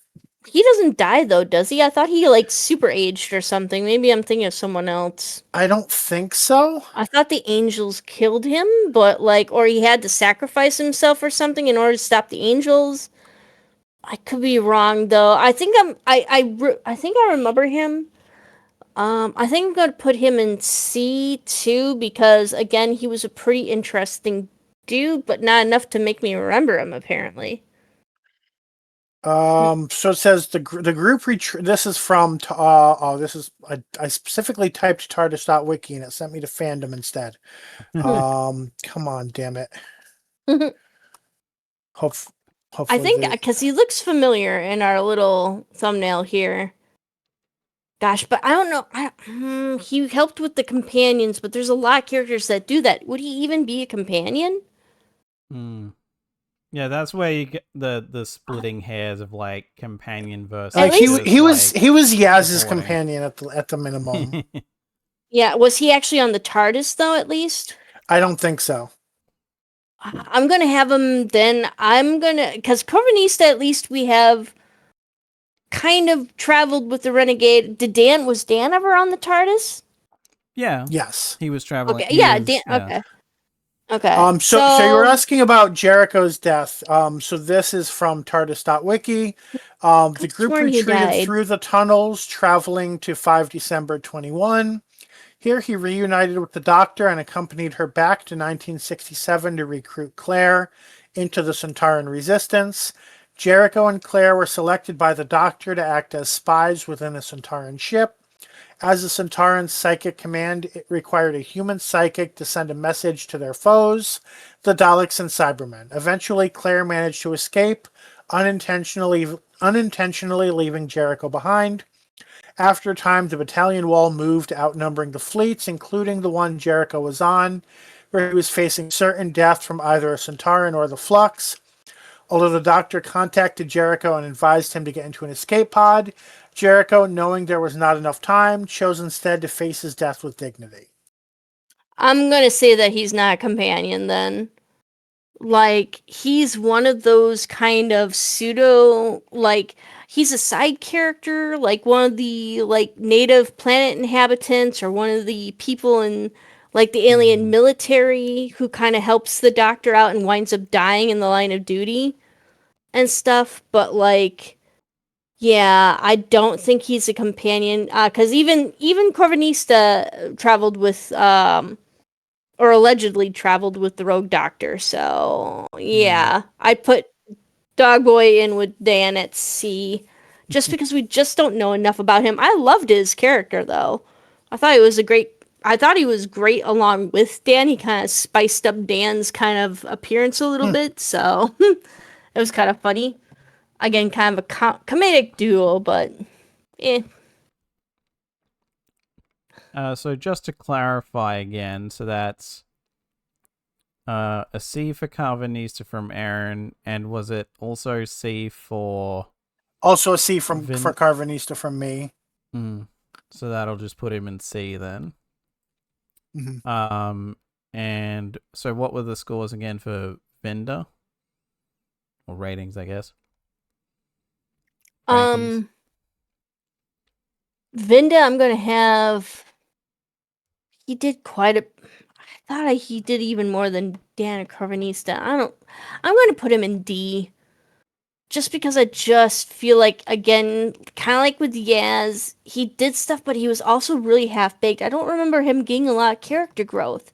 Like, he was just kind of a... I mean, he was mostly a side plot, really. I mean, you see, like, a bit of his history. Yeah. So, like, his character growth would be, like, him getting exiled from his home planet and traveling the galaxy, the universe by himself, more than anything. He wasn't even on the TARDIS, was he? I think he is at one point. He was at some point, but I don't remember. I don't remember the details. I think it's purely the finale, or maybe like maybe like a. No, I don't think he was in Halloween Apocalypse, but I think it's like.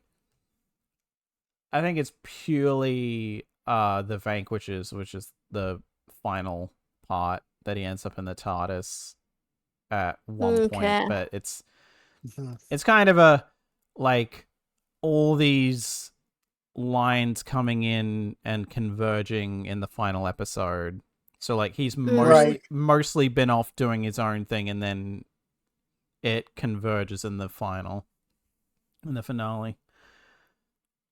So what was your? So I put him as B mostly for the stuff that he did.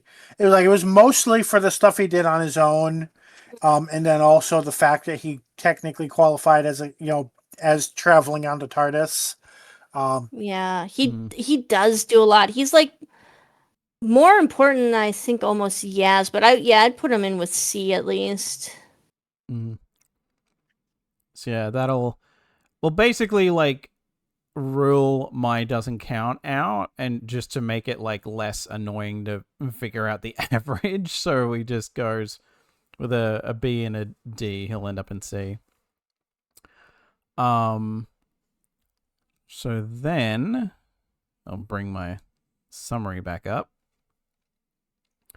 From there, we bid farewell to the. By the way, we've passed over 2 hours, so you may want to get through the last ones a bit quickly. Yeah. From there, we bid farewell to the Chibnall era and move into RTD 2.0, where Rose Noble, played by Yasmin Finney, exists. And we've already talked about Donna Noble before.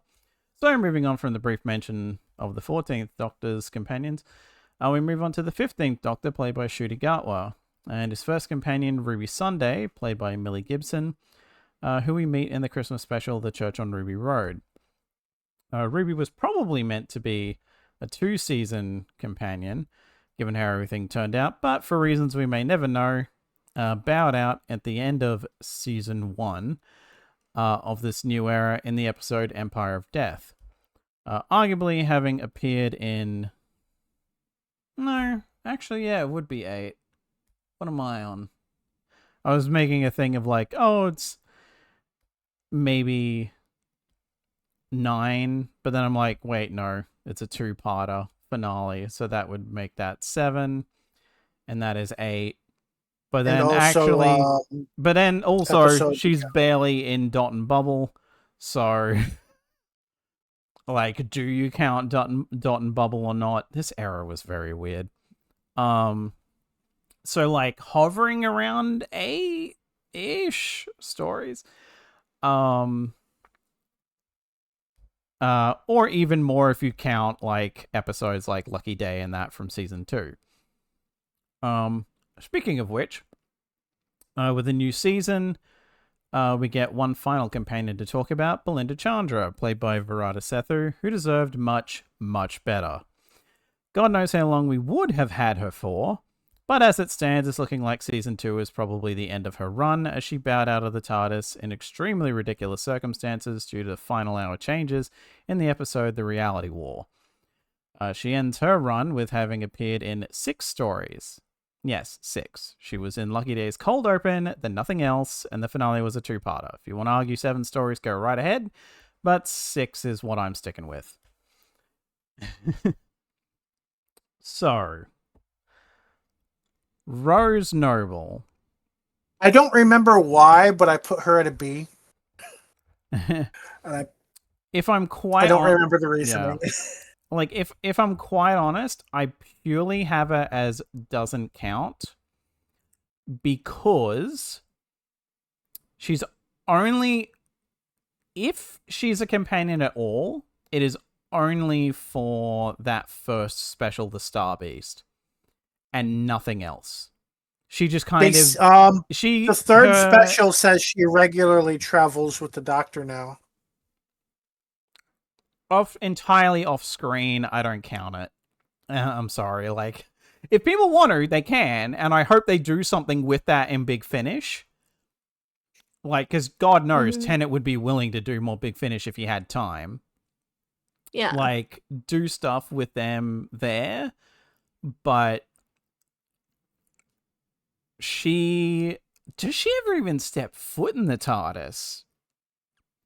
Because, like, yeah, there are companions where, like, you know, like Liz Shaw, she never set foot in the TARDIS once. Maybe she did, but she never traveled in it.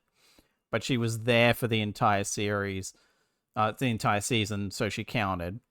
She was the companion for season 7 of Classic. But, like, you know, I would have loved Rose to have been, like, Rose Noble to be the companion for all of those specials. But she's only really important for one, where it feels like she's more of a plot device. Yeah. And then she gets sidelined for the other 2. And then every time she comes back after, it's like, oh yeah, she exists. And that's it. So, it pains me to do it. She's a trans character. It's, the first trans character that this argument could be made about. Let alone first, like, actually a human. So negating any kind of, well, technically they probably count aliens. Like, the first trans character that is human in Doctor Who that you could even make an argument for. So it sucks to say that she doesn't count. But at least from my opinion, she doesn't. So Bill, where have you got her?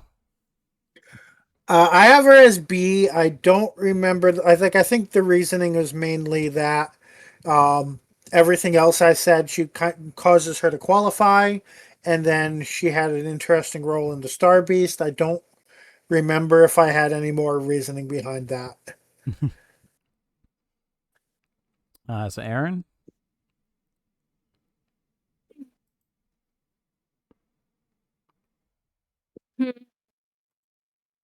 She is really big in the first special, so I'd probably have her as Man. I'd probably have her as, like, a C. Like, if she was in more, like, hopefully Big Finish gets to her, but, like, I just feel like, again, she's kind of undercooked a little bit. She has actually a lot more. No, I don't know. Actually, put her up with B. I would say if she's even a companion at all, which I'm willing to paint her as a companion because just of how much she is in the first special with Tennant there.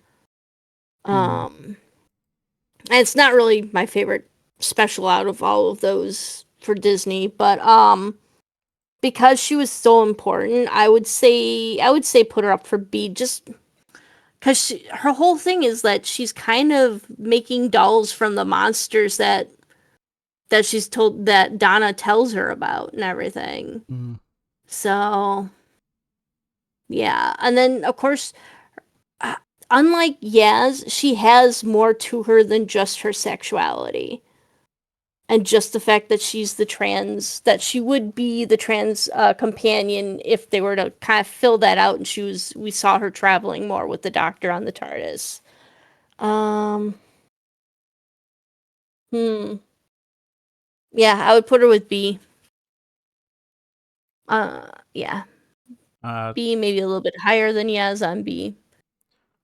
But I'm kind of wondering now if she's even a companion, because we don't really see her traveling with him. Yeah, like it's all... Which would also put her in with Jericho then. Because Jericho did a lot, now that we discussed a little bit more of Flux, and now it's coming back to me. Gosh,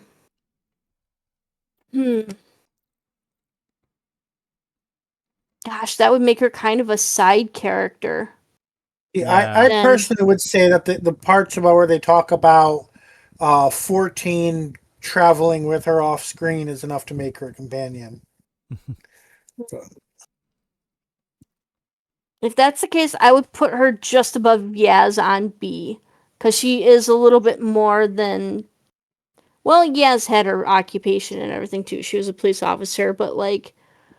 Yeah, I don't know. I'm kind of conflicted about it. Yeah, let's treat her as a companion and just put her up with B. So to clarify, there's always just something. So to clarify, that's a B from both of you then? Yeah. If we're even going to treat her as a companion, so. So that puts her in B. Moving on to Ruby. Okay. God, where did I put you? Okay, I put her in C. And that's purely a matter of she has fuck all time to do anything. She is not a bad character, but she has yeah, she actually gets a Dr. Light episode to herself, but that version of her no longer exists, so it doesn't really count. And if it did, two Dr. Light episodes to herself. Well, right, yeah. And if I'll put it this way, if the Ruby of 73 Yards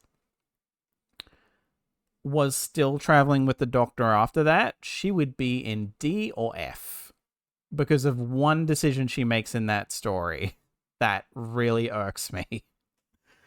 And that people try to sugarcoat and be like, oh no, she apologized, really sincerely, for allowing that woman to be assaulted so she could do her little mission. And it's like, motherfucker, no, she did not.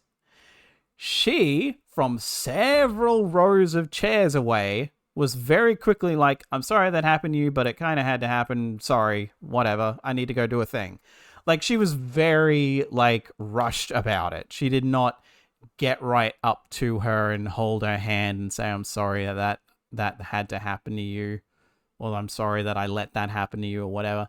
Which is what some people seem to be gaslighting themselves into believing happened, but that's not. But that tangent aside, she's just, again, she's not a bad character. Thank God she's not Rose 2, Electric Boogaloo, which, or Rose 3, I guess. Well, yeah, Rose 3 in this case. But I guess, I mean, in terms of, Rose Tyler. 2. Oh, no, I wasn't. Yeah. I was saying Rose Tyler, Clara Oswald, Ruby Sunday as the 3 Roses. Fair. I guess at least that's the way not starting that thing, but that's the way the internet talks about them. Right. To me, I just mean in terms of British working class woman living in London, blonde, young, and a name starting with R. In fact, I'm pretty sure their names had the exact same amount of letters in terms of Ruby and Rose. The exact same. So it's well, we really are I'm glad that she isn't just, she feels like we've just written Rose again, which is what keeps her from being lower. And even then, That's not her fault. That's not Millie Gibson's fault. That's just, wow, we're really going for the very obvious visual there, aren't we? But yeah. Like, she could have been, like, had she just been the companion for seasons 1 and 2, they might have done more with it. At least she had a full character arc, I guess. She was wondering who her birth mom is. She found they're a happy family without rejecting the adoptive family, thank God. So yeah. She just falls on C for me. Bill? So for me, I think if she had the full run for her arc, I think she would have wound up at possibly an A companion, especially when you have her whole thing of like, well, she was kind of the person who was able to figure out that things weren't working the way they were supposed to in I forget the Lucky Day, or no, not Lucky Day. The two-parter at the end of season 2. Like, she was the one who was figuring shit out there. I think she had the potential to be an A companion, but then it kind of feels like her arc got weirdly truncated, like you said, for reasons we may never know, or at least don't fully understand. So the highest I can put her is a B. I did not count 73 yards because there's life experiences that one has that this one doesn't, and vice versa. So I can't consider them fully the same person. If I did, I would probably drop her down to C. Yeah. And just off the thing, it was Wish World and Reality War, I think, was the season 2 That's it, two-part finale, yeah. So I think Wish and Lucky were kind of bumping around in my head. I am going to say it. I think she is kind of a Rose 2.0, even with kind of a fresh coat of paint over it, a little bit, a Disney coat of paint. She now has 2 mothers and she's adopted. So you don't have to worry about Jackie or, having to depict her living in working class. Well, she still lived in working class England, so yeah, I'm gonna put her in with a C just because.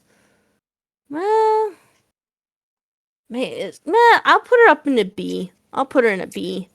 Just because, like, I did like 73 yards, except for the stuff that you just pointed out, kind of makes me feel a little gross for liking it. But, like, I like the kind of trying to live your life after this traumatic thing that has happened. So,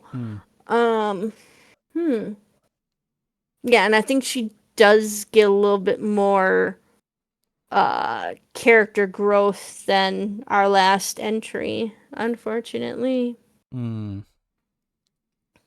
So yeah, with those 2 Bs, that's a solid B for Ruby. And yeah, then we move on to poor Belinda. And I like this is one where if we were factoring in how they were written, she would be like F, and that's not her fault.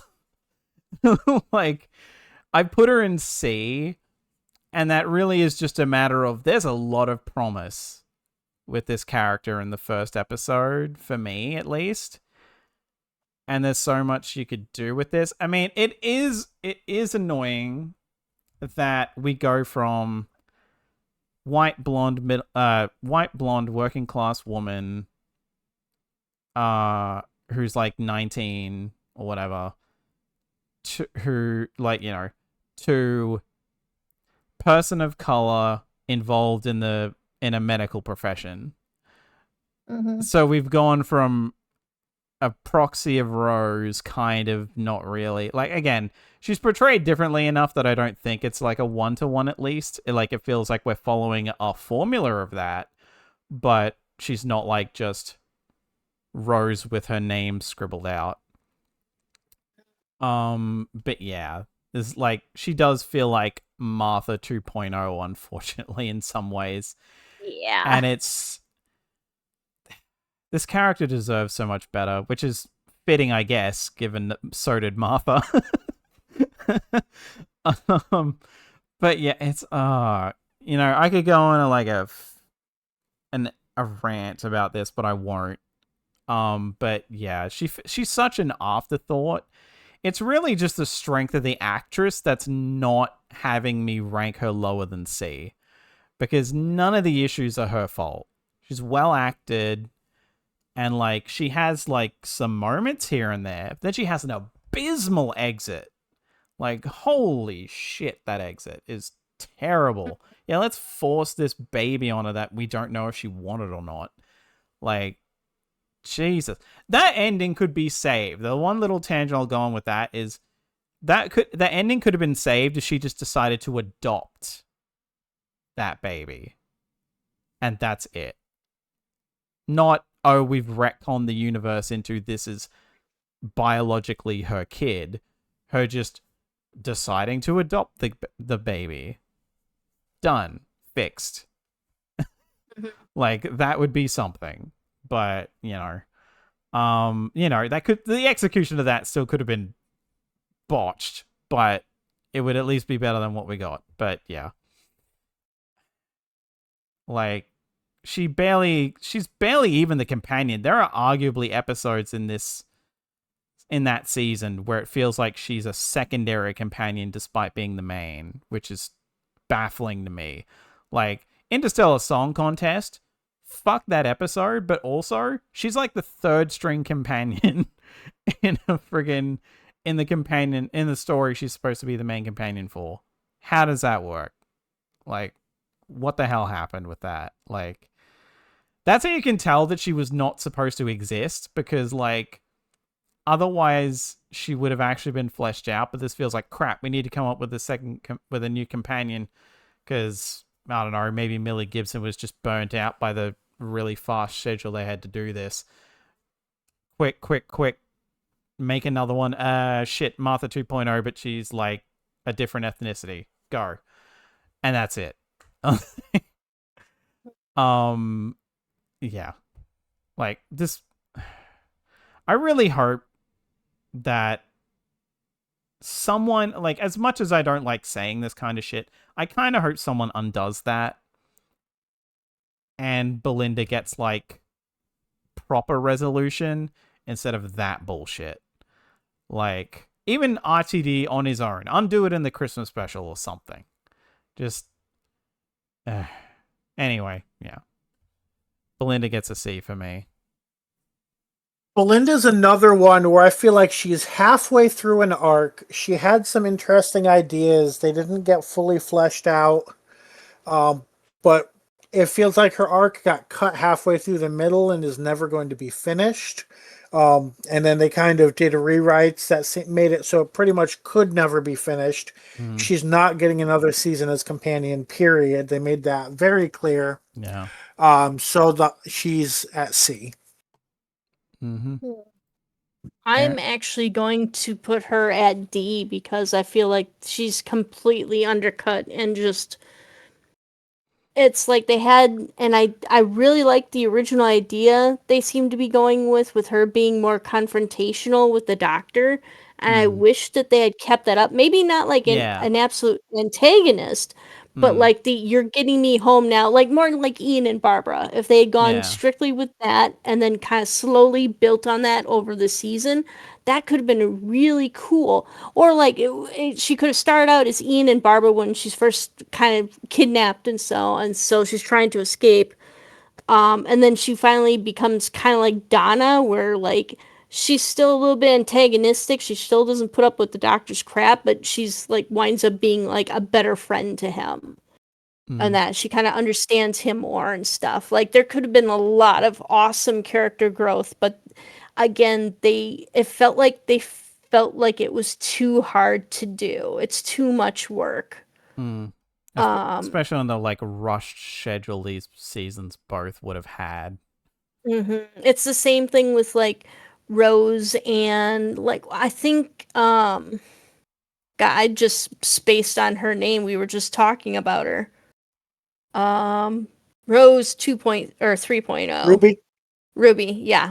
God, I don't understand why I keep forgetting her name. I keep wanting to call her Rose, but I think Ruby came out probably the most fleshed out companion we've had in a while, which is unfortunate because we do have characters of color that could really use like some build up and some great, and a lot of them start out with, interesting premises, but like they just don't go anywhere and it's really frustrating to watch. And like, So, it's an entire side tangent that I'll try to avoid having by just purely mentioning this is why 8 episodes per season was a bad call. Like, we should have just thrown War Between the Land and the Sea out the window. Even if it's great, I don't know, I haven't seen it. But those 5 episodes could have been used to give 2 more episodes each to season 1 and 2, so they were 10 each. And then there would have been a Christmas special just last month. Because they would have had 1 episode left over to do a Christmas special with. And then they could have used that as a way to write Shooty out, because they could have just gone, oh, we'll just tweak the Christmas special. And that can be his exit. But yeah, I'll leave it at that. But in any case, with the 2 C's, that'll put Belinda in there, and we are done. And because we've been going for as long as we have, I am not going to do a complete rundown of reaffirming where everyone is. You can see it. And I did the, so far listing off when we started. So, that'll about do it. Where was I?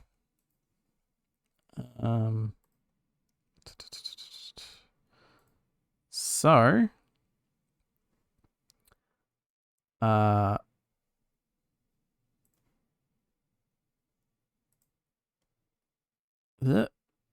having to bring up other stuff again. So let us know in the comments what you thought of this week's episode of the podcast. Let us know what your rankings would be. Well, I'm assuming we will end up, I'm pretty sure we did last time as well, I forget, but there will likely be a link to this tier list in the description of the YouTube upload of this. So let us know what your rankings are, whether you agree, whether you disagree, whether you're annoyed at how flippant I was with some of the doesn't counts. But yeah. Just let us know, like if you've watched this far, subscribe on YouTube to get our exports every week, or follow us on Twitch to get notified when we stream. And so, next time, which barring anything coming up that would make us have to push back, will be in 2 weeks. We will, on the next episode, be continuing season 22 of the podcast with Sarah Jane Smith, Fatal Consequences, written by David Bishop, and featuring Sarah Jane Smith, Elizabeth Sladen as Sarah Jane Smith, which goes without saying, and Jeremy James as Josh Townsend. We will see you next time. See you then.